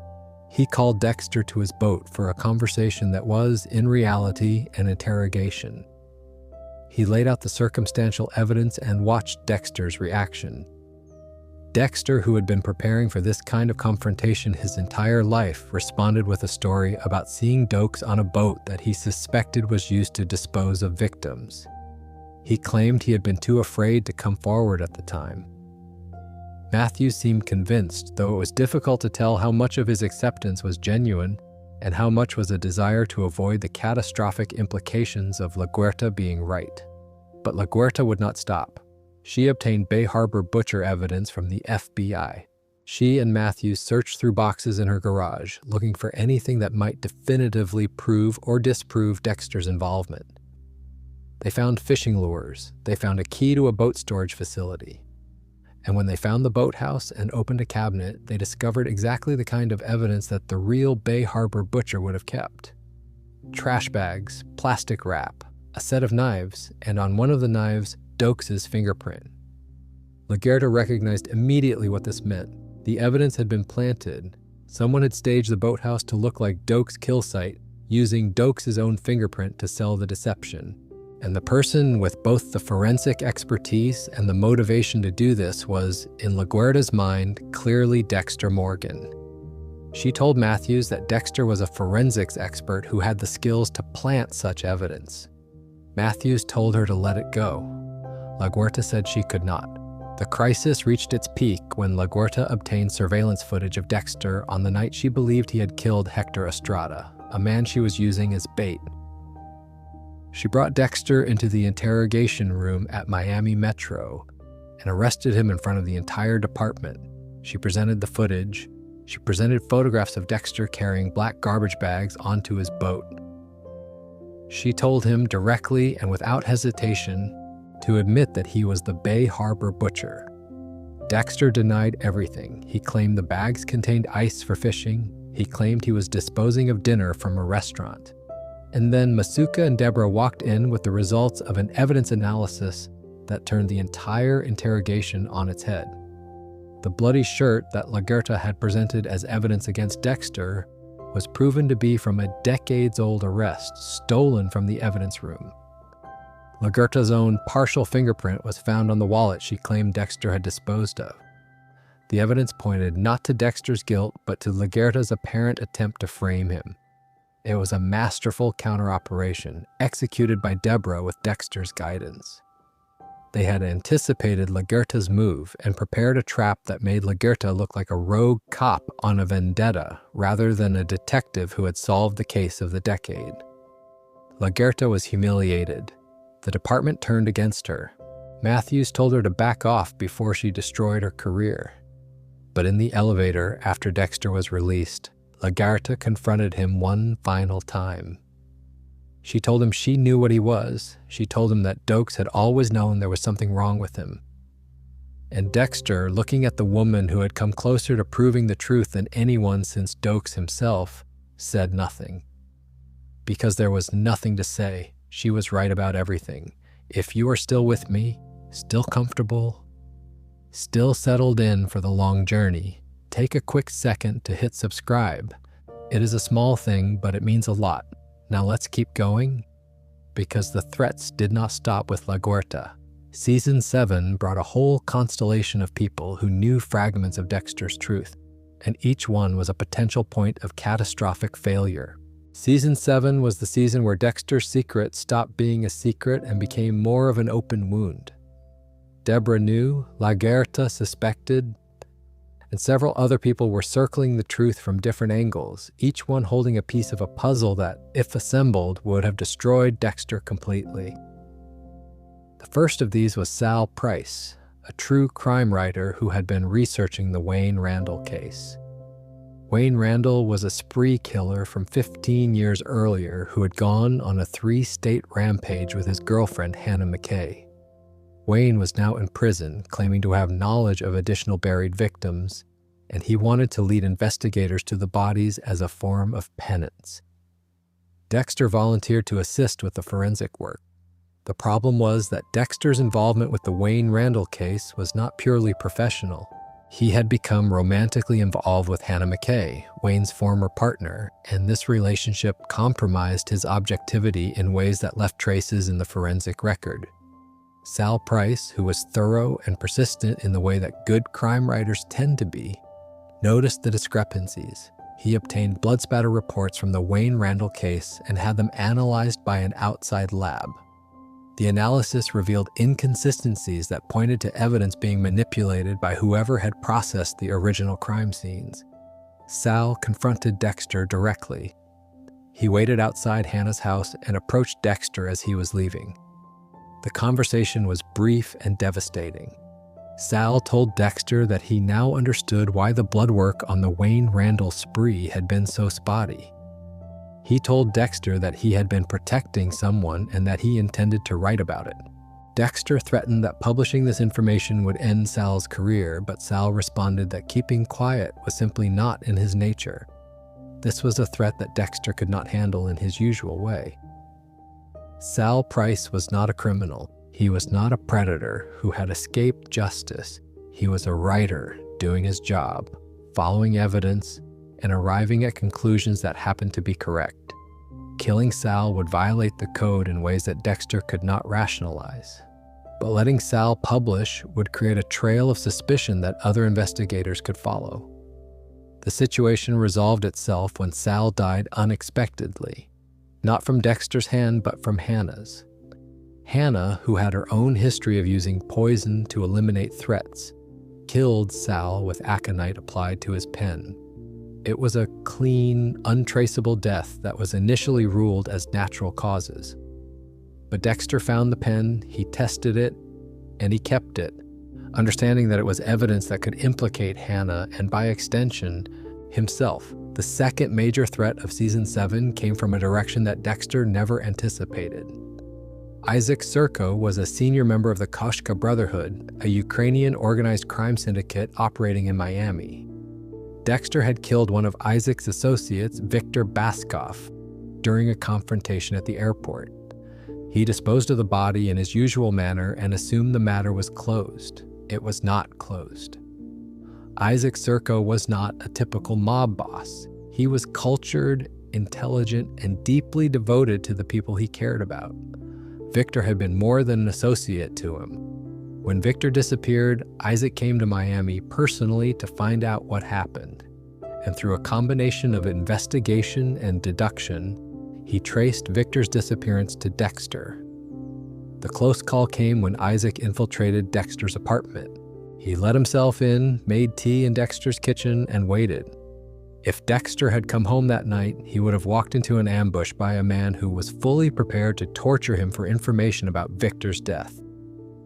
But Dexter, operating on instinct or luck, noticed that his curtains were not in the position he had left them. He called his own phone from another line, left a fake message about meeting someone at a restaurant, and watched from across the street as Isaac left the apartment to follow the lead. It was the thinnest of escapes. If Dexter had not noticed the curtains, if Isaac had not fallen for the phone trick, if Dexter had arrived home 5 minutes earlier, the confrontation would have happened on Isaac's terms in a confined space against a man who had decades of experience with violence. Dexter later acknowledged that Isaac was among the most dangerous opponents he'd ever faced. A man who had killed Viktor's assassin in close quarters using only a knife against a gun. The third and most complex threat of Season 7 was Hannah McKay herself. Hannah knew everything about Dexter. She knew he killed people. She knew about the code. She knew about the dark passenger. She knew things that no one else alive knew because Dexter had told her in moments of intimacy that he could never take back. And Hannah, unlike Deborah, was not constrained by love or loyalty in any way that Dexter could predict. She was a survivor, a pragmatist, and a killer in her own right. The danger Hannah represented was not that she would go to the police. Going to the police would implicate herself as well. The danger was that she knew, and that knowledge gave her leverage. If the relationship soured, if Hannah felt threatened, if circumstances changed in ways that made cooperation less attractive than exposure, she could destroy Dexter with a single phone call. She did not even need evidence. A detailed, credible account from someone who had been intimate with Dexter, someone who could describe his methods, his rituals, his trophies, would be enough to trigger an investigation that Dexter could not survive. This is the period of the series where Dexter's double life began to resemble a house of cards in the most literal sense. Each card depended on every other card remaining in place. Deborah's silence depended on her love for Dexter. LaGuerta's investigation depended on no one believing her.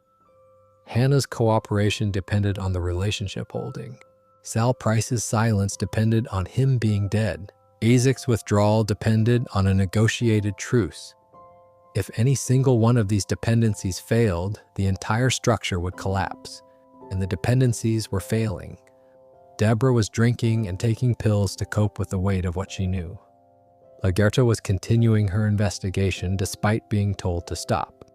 Hannah poisoned Deborah in an attempt to remove someone she saw as an obstacle, which prompted Dexter to turn Hannah over to the police, which destroyed the relationship that had been keeping Hannah quiet. Each action triggered reactions that created new vulnerabilities, and Dexter found himself managing an ever-expanding network of threats that required constant attention, constant manipulation, and an increasing willingness to cross lines that even the code could not justify. The season ended with LaGuerta dead. Deborah, who had followed Dexter to a shipping container where he was preparing to kill LaGuerta, made the decision to shoot LaGuerta herself in order to protect her brother. It was the act that broke her, not because she had never done anything wrong before, but because this was not a moment of weakness or a moral gray area. This was murder, cold, deliberate, premeditated murder of an innocent woman whose only crime was being right about Dexter Morgan. Deborah pulled the trigger. LaGuerta fell. And the last person who was actively investigating Dexter Morgan was gone. But the damage was done. Deborah would never recover from that night, and the consequences would follow both of them all the way to the end. There is something worth pausing on before we move into the final stretch of Dexter's time in Miami. It is easy, when listing close calls one after another, to lose sight of the cumulative weight they carry. Each individual close call resolves. The threat passes, Dexter survives, and the show moves on to the next episode, the next season, the next crisis. But the effect on Dexter is not so easily reset. By the end of season 7, Dexter Morgan had been investigated by the FBI. He had been caught in the act by his own sergeant. He had been surveilled by a private investigator. He had been photographed disposing of evidence. He had been confronted by a crime writer who had connected the dots. He had been ambushed in his own apartment by a Ukrainian mob boss. He had watched his sister shoot an innocent woman to protect his secret. And through all of it, he had maintained the mask. He had kept going to work. He had kept filing blood spatter reports. He had kept smiling at his coworkers and playing the role of the harmless, helpful forensic analyst. But the mask was no longer effortless. Where it had once felt like second nature, a performance so deeply practiced that it required no conscious thought, it now felt heavy. Each lie required more energy to maintain. Each morning at Miami Metro required a more deliberate effort to appear normal. The dark passenger was not the problem. The dark passenger had always been manageable. The problem was everything else. The growing list of people who knew pieces of the truth. The expanding web of lies required to keep those pieces from connecting. The psychological cost of being intimate with people while hiding the most fundamental fact about yourself. Deborah felt this cost most acutely, but she was not the only one. Dexter himself was changing. The careful, controlled predator of the early seasons was becoming something more reckless, more emotional, more prone to the kinds of mistakes that the code was designed to prevent. His relationship with Hannah McKay was evidence of this change. Hannah was a killer. She was dangerous. She was exactly the kind of person that any rational version of Dexter would have avoided. But Dexter did not avoid her. He pursued her. He opened up to her in ways that made him vulnerable. And when she returned in season 8 after escaping from custody, the threat she represented had only grown. Hannah came back to Miami looking for Dexter's help. She was on the run, wanted by the authorities, and she needed someone who understood her world. Dexter took her in. He hid her from the police. He began making plans to flee the country with her and Harrison, to start a new life in Argentina, to leave Miami and everything in it behind forever. The danger of this plan was obvious. Jacob Elway, Deborah's employer at the private investigation firm, grew suspicious. He noticed Deborah's increasingly erratic behavior. He noticed her connection to Dexter. He noticed that Hannah McKay, a wanted fugitive, had disappeared shortly after Dexter resumed contact with her. Elway was not a police officer, but he was a trained investigator, and his suspicions were warranted. He began looking into Dexter more closely, asking questions, checking timelines, trying to determine whether Deborah was helping her brother harbor a fugitive. Elway's investigation never reached its conclusion. The events of the final season overtook it. But it represented yet another instance of the pattern we have been tracing. Someone gets close. Someone senses the truth. Someone begins gathering evidence. And the only question is whether the evidence will accumulate fast enough to matter before the next crisis sweeps it aside. The final season in Miami was the season of endings, and nearly every one of those endings brought Dexter closer to exposure. Deborah's psychological deterioration was the most visible crack in the foundation. After killing LaGuerta, Deborah descended into a spiral of guilt, substance abuse, and self-destruction that was painful to watch. She quit Miami Metro. She took a job at a private investigation firm run by a man named Jacob Elway. She drank, she took pills, she stopped sleeping, and in one of the most extreme moments of the entire series, she drove her car off a road and into a lake with Dexter in the passenger seat. It was not clear in that moment whether Deborah intended to kill herself, kill Dexter, or simply stop running from the truth. The car plunged into the water. Dexter fought his way out. Deborah was pulled from the wreckage, and afterward, soaking wet on the shore, the two of them sat together in a silence that said everything about where they had arrived. The sister who had spent her life protecting her brother had become someone she did not recognize, and she could trace the transformation back to the exact moment she pulled the trigger on LaGuerta. The other major threat of the final season came from an unexpected direction. Daniel Vogel, also known as Oliver Saxon, was the son of Dr. Evelyn Vogel, a psychologist who had helped Harry Morgan develop the code that governed Dexter's killing. Saxon was a psychopath in the most clinical sense of the word, and he had been operating in Miami without anyone's knowledge. When Saxon's identity and connection to Dr. Vogel were revealed, a chain of events was set in motion that culminated in one of the most brazen acts Dexter ever committed inside the walls of Miami Metro. Saxon was captured and brought to the station. He was placed in an interrogation room. And Dexter, knowing that Saxon would likely talk, that Saxon had information about Dr. Vogel and the code and Dexter's entire history as a killer, made a decision that was reckless beyond anything he had done before. He walked into the interrogation room, picked up a pen, and stabbed Saxon in the neck, on camera, in a police station, while detectives were watching the feed from the next room. The only reason Dexter was not immediately arrested for murder was that Saxon had grabbed at Dexter's arm first, and the security footage could be interpreted as self-defense if you were inclined to be generous. Batista and Quinn reviewed the tape. They asked Dexter some questions, and then they did something that speaks volumes about the protective shield that Dexter had spent years cultivating. They accepted his story. Quinn said it was obviously self-defense. Batista said he was glad Saxon was dead. And Dexter walked out of the interrogation room and out of Miami Metro for the last time. It was the final close call on Miami soil. The final moment where someone in authority had the opportunity to look at Dexter Morgan's behavior and see it for what it was, and chose instead to see something more comfortable. Quinn's acceptance was not based on evidence. It was based on years of accumulated goodwill, on the favors Dexter had done for him, on the blood report that had saved Quinn from a murder charge. Batista's acceptance was based on trust and grief and a desire for things to make sense in a way that did not require him to rethink everything he thought he knew about his colleague. Dexter left Miami on his boat during a hurricane. He took Deborah's body from the hospital, where she lay in a vegetative state after being shot by Saxon. He drove the slice of life into the storm, and everyone who knew him assumed he was dead. The wreckage of his boat was found.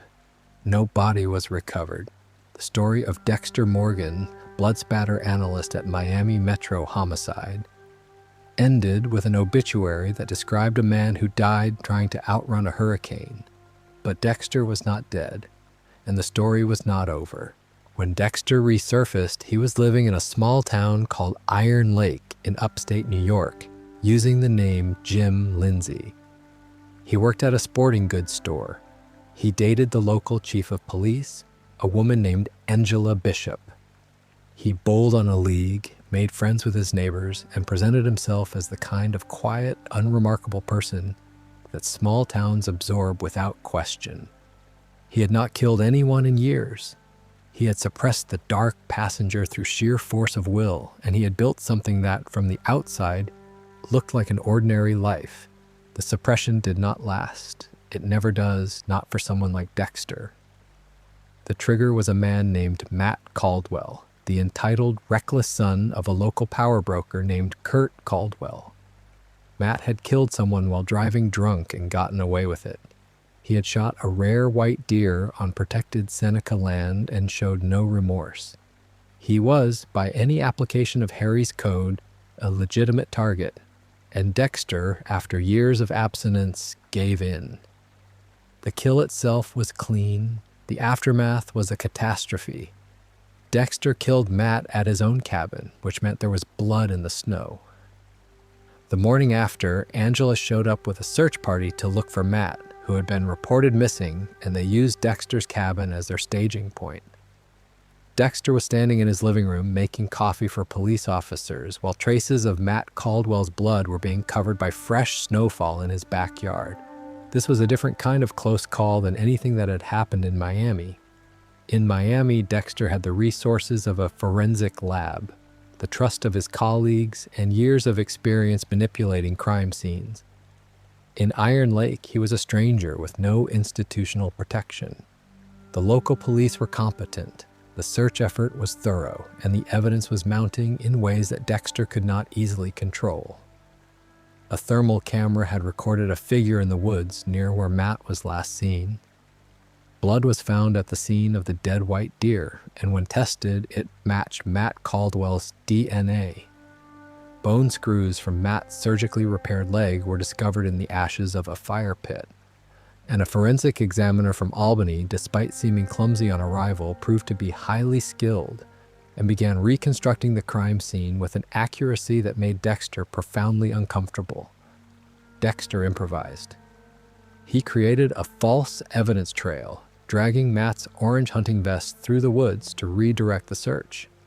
He moved the body to an abandoned iron mine. He leveraged his relationship with Angela to stay informed about the progress of the investigation. But each move created new problems. Each piece of fabricated evidence required additional fabrication to support it. And Harrison, Dexter's teenage son, had arrived in Iron Lake looking for the father he thought was dead, adding another volatile variable to an already unstable situation. Harrison's arrival was a close call all by itself. The boy tracked down Jim Lindsay using an Instagram bowling photo posted by Dexter's employer. He showed up unannounced, knowing that his father had faked his death and abandoned him. And Harrison was carrying something that Dexter recognized instantly. Not just the anger of an abandoned child, but something darker. Something that reminded Dexter of himself. Harrison had a straight razor hidden inside a flashlight. He had violent impulses he could not explain. He had cut a classmate at school, and the wound was in the exact spot on the cheek where Dexter collected his blood trophy slides. The resemblance was too specific to be coincidental. Harrison had inherited something from his father, whether through genetics or through the trauma of being found in his mother's blood as an infant. Dexter began teaching Harrison, not openly, not with the structured methodology that Harry had used, but in small, careful increments. He started showing his son how to manage the darkness, how to channel it, how to apply something like the code to the impulses that Harrison could not control. Meanwhile, Angela's investigation was being fed from another source entirely. Molly Park, a true crime podcaster with a following that reached millions of listeners, had come to Iron Lake ostensibly to cover Kurt Caldwell's missing son story. But Molly was the kind of journalist who pulled threads, and the threads she pulled in Iron Lake led her in unexpected directions. She formed an alliance with Angela. She shared research. She helped Angela connect the disappearances of young women in the Iron Lake area to a pattern that stretched back decades. This parallel investigation into Kurt Caldwell's crimes turned out to be the catalyst that exposed Dexter, because it was through investigating Kurt that Angela began to question everything about Iron Lake, including the man she was sleeping with. Angela had grown up in Iron Lake. Her best friend Iris had disappeared as a teenager.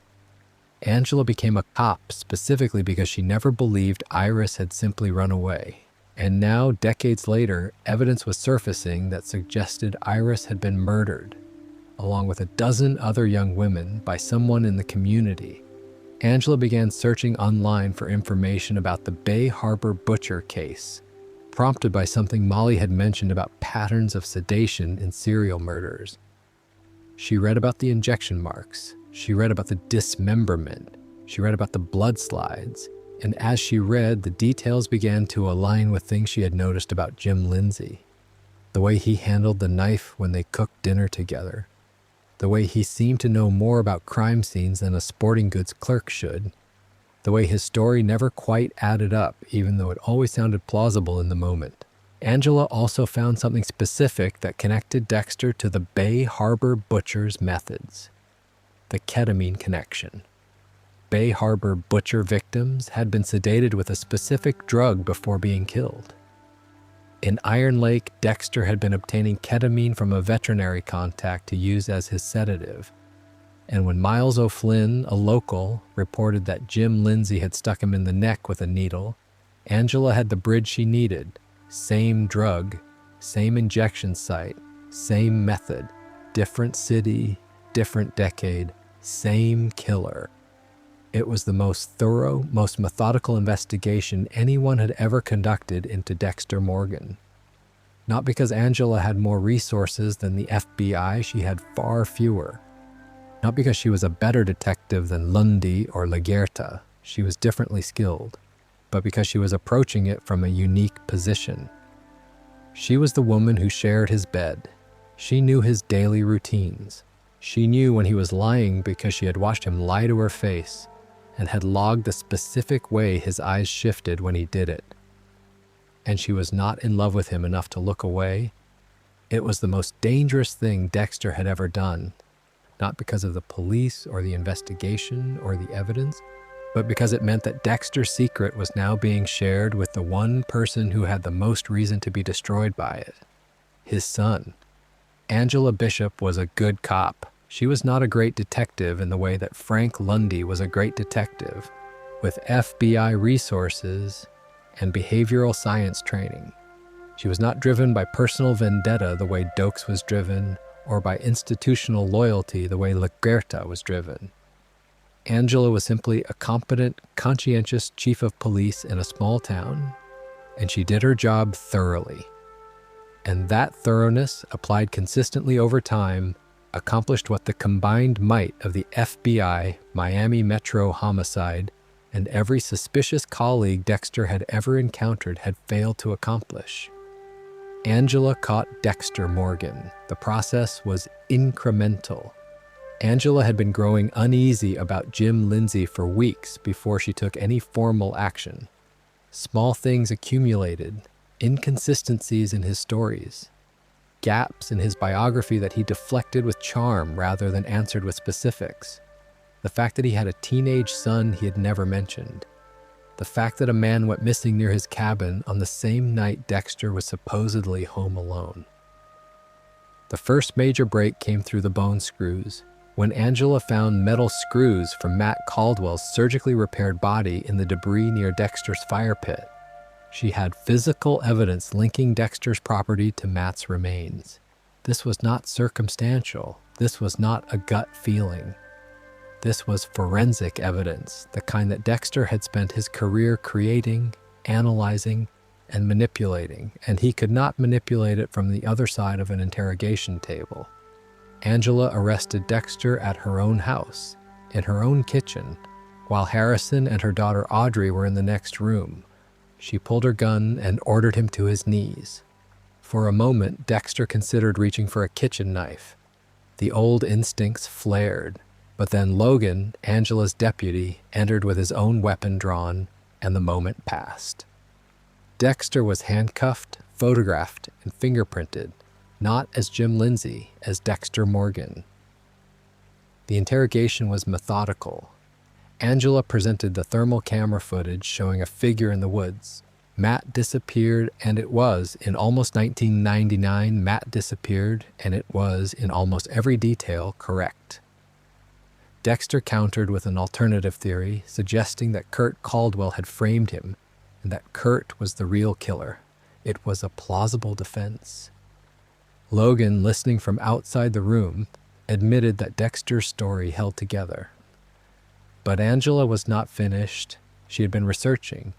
She had been reading about the Bay Harbor butcher case, prompted by connections she had drawn between the methods used in Iron Lake and the methods attributed to the butcher years earlier.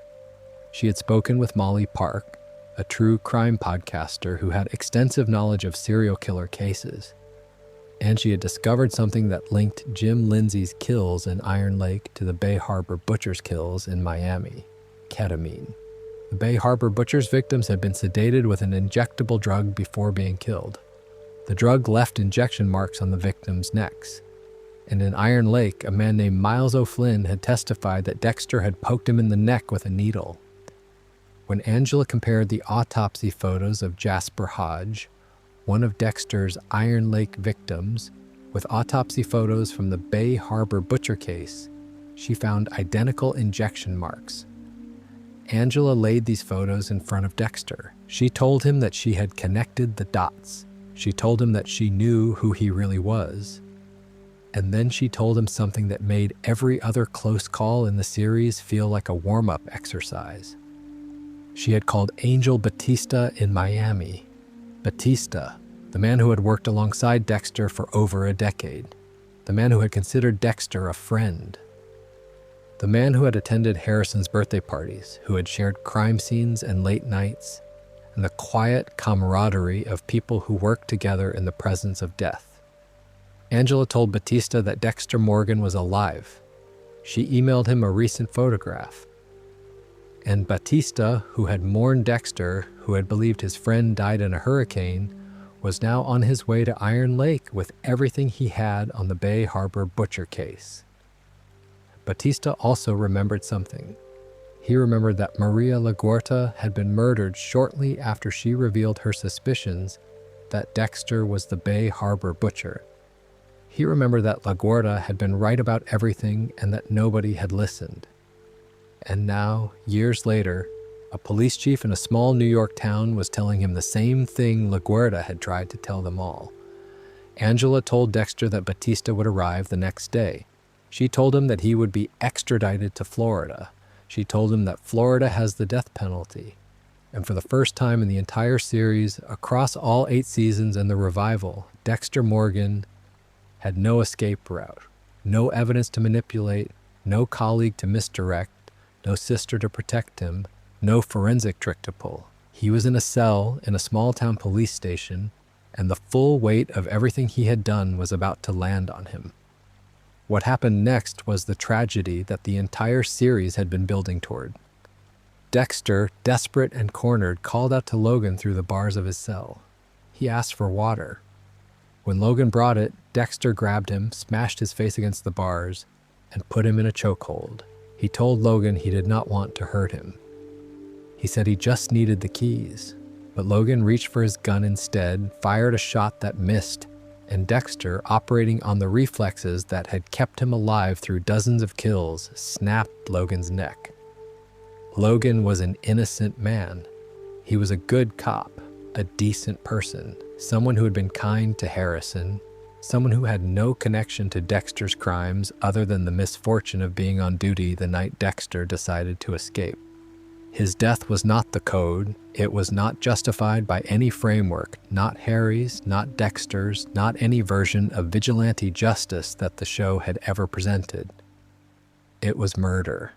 Pure, unjustifiable murder committed by a man who was trying to save himself.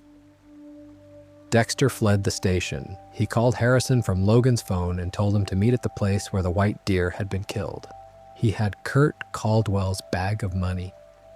He had a plan to disappear, to run, to start yet another new life in yet another new place. But when Harrison arrived and saw the blood on Dexter's hands, when he learned that Dexter had killed Logan, something broke. Harrison had believed his father. He had believed in the code. He had believed that Dexter only killed people who deserved it, that there was a moral framework underneath the violence, that his father was different from the monsters he hunted. And now he was standing in the snow, looking at a man who had just murdered a good person to save his own skin, and the belief collapsed. Harrison told Dexter to turn himself in. Dexter refused. He chose self-preservation, the way he always had, the way the dark passenger always compelled him to. He told Harrison he did not have to come with him, but he could not stay in Iron Lake. And Harrison, the son who had traveled across the country to find the father who had abandoned him, the boy who had inherited something dark and spent his whole life trying to understand it, picked up a rifle and aimed it at his father. Dexter stopped walking. He turned around. He looked at his son. And in the last conversation of his life, he told Harrison the truth. He said that his mother and Deborah would still be alive if it were not for him. He said that Harrison deserved a better life and a better father. He told Harrison to take the safety off the gun. And he told his son to shoot him in the heart. Harrison pulled the trigger. Dexter fell. With his final breath, he looked at his son and said, "You did good." The dark passenger, which had been with Dexter since that shipping container, since the blood of his mother pooled around him on the floor, was finally gone. Not because Dexter had conquered it, not because the code had worked, but because the one person Dexter loved enough to die for had looked at him and seen, clearly and without illusion, what he really was. Angela arrived at the scene. She found Harrison standing over his father's body. She told him to drop the rifle. He fell to his knees, and then Angela Bishop, the police chief who had caught the Bay Harbor butcher, made a decision that echoed every decision that every person in Dexter's life had ever made when confronted with the truth about him. She chose mercy. She wiped down the rifle. She gave Harrison money. She told him to leave Iron Lake and never come back. And she called in the shooting as her own. It was the last close call. The last moment where someone stood at the intersection of truth and consequence and chose which direction to walk. Every person who had ever discovered Dexter's secret had faced the same choice. Doakes chose confrontation and died. Deborah chose protection and was destroyed. LaGuerta chose justice and was murdered. Angela chose mercy. And Harrison, driving away from Iron Lake with his father's letter and Kurt Caldwell's money, was left to carry the weight of everything that had happened, the same way Dexter had carried the weight of what happened in that shipping container for his entire life. So now we have seen it all, every close call, every narrow escape, every moment where the truth about Dexter Morgan was visible to someone, and every way those moments resolved. And when you lay them out together, side by side, something becomes apparent that is impossible to see when you are watching the show one episode at a time. There is a pattern, a rhythm, and it tells you something profound about how Dexter's double life actually worked and why it eventually failed. The pattern goes like this. Someone senses that something is wrong with Dexter. They gather evidence, either deliberately or accidentally. The evidence brings them close to the truth, sometimes agonizingly close. And then one of three things happens. Either Dexter destroys the evidence, Dexter redirects suspicion onto someone else, or the person who discovered the truth is removed from the equation entirely, whether through death, discrediting, or the simple human reluctance to believe the worst about someone you care about. Doakes sensed the truth from the beginning. He gathered evidence. He caught Dexter in the act, and he was killed in a cabin explosion that was arranged by someone else but served Dexter's interests perfectly. LaGuerta sensed the truth and spent years building a case. She arrested Dexter, she presented her evidence, and she was killed by Deborah in a shipping container to prevent her from exposing the truth. Quinn sensed the truth and hired an investigator. The investigator gathered photographic evidence, and Dexter killed the investigator, falsified a blood report, and bought Quinn's silence with a favor. Sal Price sensed the truth and confronted Dexter directly, and Sal died before he could publish his findings. Each close call followed the pattern: sense, gather, approach, resolve. The resolution always favored Dexter, and for 8 seasons, this pattern repeated so consistently that it began to feel like an immutable law of the show's universe. Dexter Morgan could not be caught. The system was too well designed, the code was too effective, the mask was too convincing. But there was always a flaw in the pattern, and the flaw was always the same. The people who came closest to exposing Dexter were not the ones who followed the evidence. Evidence could be manipulated. The people who came closest were the ones who knew him, the ones who had access to the parts of Dexter that the code could not control, the parts that were not calculated or strategic, but genuinely, vulnerably human. Think about who actually broke through. Doakes was the first, and he did it through instinct rather than evidence. He felt something that his training as a killer allowed him to recognize. Deborah broke through not because she investigated, but because she followed her brother to a church and saw something that no amount of evidence could have prepared her for. LaGuerta broke through because she trusted her personal knowledge of Doakes enough to challenge the official narrative. And Angela broke through because she was in a relationship with Dexter, close enough to notice the inconsistencies that a colleague or a stranger would have missed. Every successful breach of Dexter's defenses came from intimacy, not investigation. From proximity, not professionalism. The FBI, with all its resources, was redirected onto Doakes. Quinn, despite his suspicion, was neutralized by a favor. But the people who slept in Dexter's house, who shared his meals, who looked into his eyes, and knew that something behind them did not match the words coming out of his mouth, those people could not be misdirected. They had data that no crime lab could produce. They knew what Dexter sounded like when he was lying. This is the great irony of the entire series, and it is worth sitting with for a moment because it cuts to the heart of who Dexter Morgan was. The code was designed to protect Dexter from discovery. Harry built it specifically to allow his son to kill without being caught. Rule 1 was always the same: do not get caught. And the code worked brilliantly against institutional threats. It worked against the FBI. It worked against forensic investigations. It worked against every professional effort to identify the Bay Harbor butcher. But the code had no defense against love. Harry never built a rule for what happens when your sister walks in on you killing someone. There was no protocol for when the woman you are dating starts Googling your fake name.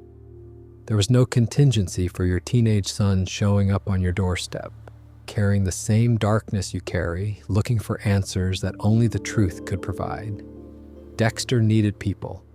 That was always his fundamental contradiction.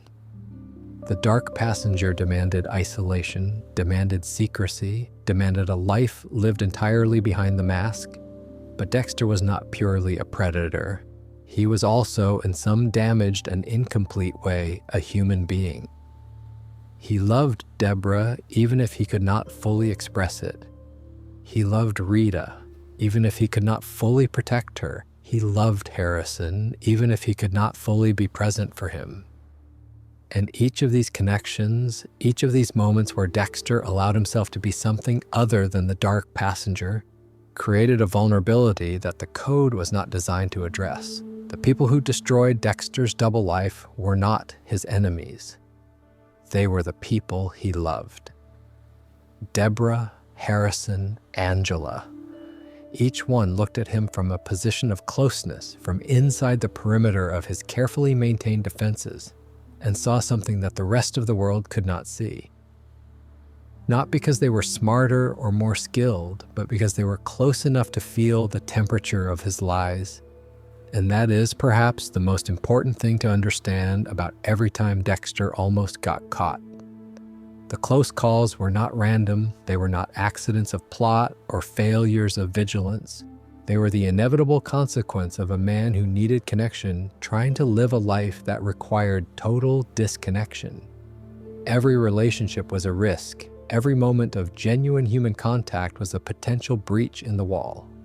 And the longer Dexter lived, the more relationships he formed, the more people he allowed inside the perimeter, the more certain it became that someone would eventually see through the performance. The mask did not crack because of a fingerprint or a blood sample or a surveillance photograph. The mask cracked because Dexter Morgan wanted to be known, not consciously, not deliberately, but somewhere beneath the code and the dark passenger and the decades of careful deception, there was a man who was tired of being invisible, a man who wanted someone to look at him and see, truly see what he was, and not turn away. Deborah saw him and did not turn away. She stayed, and it destroyed her. Harrison saw him and did not turn away. He stayed, and when staying was no longer possible, he did the only thing that could end the cycle. He pulled the trigger. And Angela saw him and chose something that no one else in the series had chosen. She chose to let Harrison go. She chose to end the story not with punishment or exposure or institutional justice, but with a quiet, imperfect act of mercy that acknowledged the full complexity of what had happened without reducing it to a case file. Every close call in the story of Dexter Morgan was, at its core, a test of the same question. Can a man who lives a double life sustain it indefinitely? The answer, delivered across 9 seasons and over 100 episodes, is no. Not because the double life is technically unsustainable. Dexter proved repeatedly that it was technically possible to evade detection. He had the skills, the intelligence, and the forensic knowledge to fool almost anyone. But consider the full catalog of people who discovered pieces of Dexter's truth over the course of the series. Doakes, who recognized a predator because he had been trained as one himself. Brian Moser, who shared the same blood and the same origin story and the same capacity for extraordinary violence. Lila West, who was drawn to darkness like a moth to a candle and stumbled into evidence she could not fully comprehend. Frank Lundy, who built a behavioral profile that described Dexter without ever knowing it. Miguel Prado, who heard the word code and understood that it meant something far heavier than Dexter intended to reveal. Arthur Mitchell, who saw through the Kyle Butler mask because he had been wearing his own mask for 30 years and knew what the seams looked like. Quinn, who noticed a resemblance in a sketch that everyone else dismissed as coincidence. Liddy, who photographed evidence that would have been devastating if it had ever reached a courtroom or a newspaper. Deborah, who walked into a church and saw her brother standing over a dead man with a knife. LaGuerta, who found a bloodslide at a crime scene and refused to accept the comfortable explanation. Sal Price, who noticed the inconsistencies in a forensic report and had the courage to say so out loud. Isaac Serco, who tracked a killer across continents with the patience and ruthlessness of a man who had spent his entire life among killers. Hannah McKay, who knew everything because Dexter had told her everything in the quiet, unguarded hours after midnight. Angela Bishop, who built a case from the ground up using nothing but small-town resources and the kind of instincts that do not require a badge from the FBI. And Harrison Morgan, who looked at his father with eyes that contained both love and recognition, and saw not a hero or a monster, but a man who had failed to be either one completely. That is 16 people. 16 separate instances across the entire run of the series where someone came close enough to the truth to touch it. 16 times the mask was lifted, even partially, even for a moment, even in ways that were immediately denied or suppressed or rationalized away. 16 tests of the system that Harry built. And in every single case, the system held just long enough for Dexter to survive, until the very end when it did not. each of those 16 people responded to the truth differently. Some chose confrontation, some chose complicity, some chose denial, some chose violence, and some chose mercy. Their choices, taken together, form a kind of moral spectrum that tells you something essential about how human beings respond when they discover that someone they know is not who they believe them to be. Doakes chose confrontation, direct and uncompromising, and it cost him his life. LaGuerta chose the same path with the same result. These were people who believed that the truth demanded action, that knowing what Dexter was created an obligation to stop him, and they were destroyed not because they were wrong, but because Dexter's survival instinct proved stronger than their sense of duty. Deborah chose protection. She chose her brother over her badge, her family over the law, and the weight of that choice crushed her slowly across 2 seasons until she became someone she did not recognize. She drank, she took pills, she drove her car into a lake, she shot an innocent woman in a shipping container, and in the end she lay in a hospital bed, brain dead from a bullet wound, while the brother she had sacrificed everything to protect carried her body onto a boat and lowered her into the ocean. The person who loved Dexter most paid the highest price for that love. Quinn chose willful ignorance. He got close enough to suspect the truth, close enough to feel the shape of it, and then he accepted a favor that gave him permission to stop looking. This is perhaps the most common human response to uncomfortable knowledge. When confronted with evidence that someone we know is capable of terrible things, almost all of us will find a reason not to believe it. Quinn found his reason in a falsified blood report and a sense of personal debt, and he chose comfort over truth. He lived, but he lived with the quiet understanding that he had traded his integrity for peace of mind. Angela chose something entirely new. She chose to see the truth clearly, to act on it decisively, and then, at the very last moment, to extend mercy to the one person in the story who might still be saved. She let Harrison go, not because she did not care about justice, but because she understood that justice, applied rigidly to a traumatized teenager standing over his father's body, would only create another victim. And Harrison chose the hardest thing of all. He chose to end the cycle. He looked at the man who had given him life, who had abandoned him, who had returned and tried to teach him how to manage the darkness. And he recognized that the darkness would never stop on its own, not through suppression, not through the code, not through love or connection or a fresh start in a new town. The only way to stop it was to end it. And so Harrison pulled the trigger, not in anger and not in hatred, but in the devastating clarity of a son who finally understood his father completely. The double life failed because Dexter was not willing to pay the price it required. The price of total disconnection, the price of never letting anyone in, the price of being, in the fullest and loneliest sense of the word, alone. Dexter chose connection over safety. He chose love over the code. And that choice, repeated in different ways across every season, was both the most human thing about him and the thing that ultimately exposed him. The lesson, if there is one, is not about forensics or criminal justice or the effectiveness of a code written by a father for a son he could not cure. It is about the impossibility of living without being known. Human beings are not designed for complete concealment. We reveal ourselves in 1,000 ways we cannot control. In the pattern of our gaze, in the rhythm of our speech, in the way we hold our bodies when we think no one is watching. And the longer we try to hide, the more these involuntary revelations accumulate, until someone inevitably sees enough of them to understand what they are looking at. Dexter Morgan hid for over a decade. He hid from the FBI, from his colleagues, from his friends, from his lovers, from his sister, from his son. And in the end, the truth came out not because of a failure of technique, but because of a triumph of connection. The people who loved him were the ones who saw him, and the people who saw him were the ones who could not look away. So if you have been lying here, listening to this story unfold, drifting in and out as the close calls piled up and the tension ebbed and flowed. Let this be the thought you carry with you into sleep. The story of Dexter Morgan is not really a story about a serial killer who almost got caught. It is a story about a man who wanted to be seen. And in the end, he was.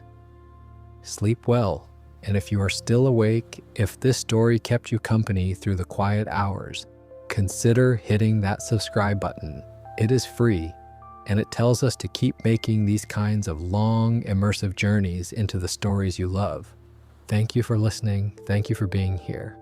And the next time you drift off, we will be here with another story, told slowly, told carefully, told the way it deserves to be told. Good night.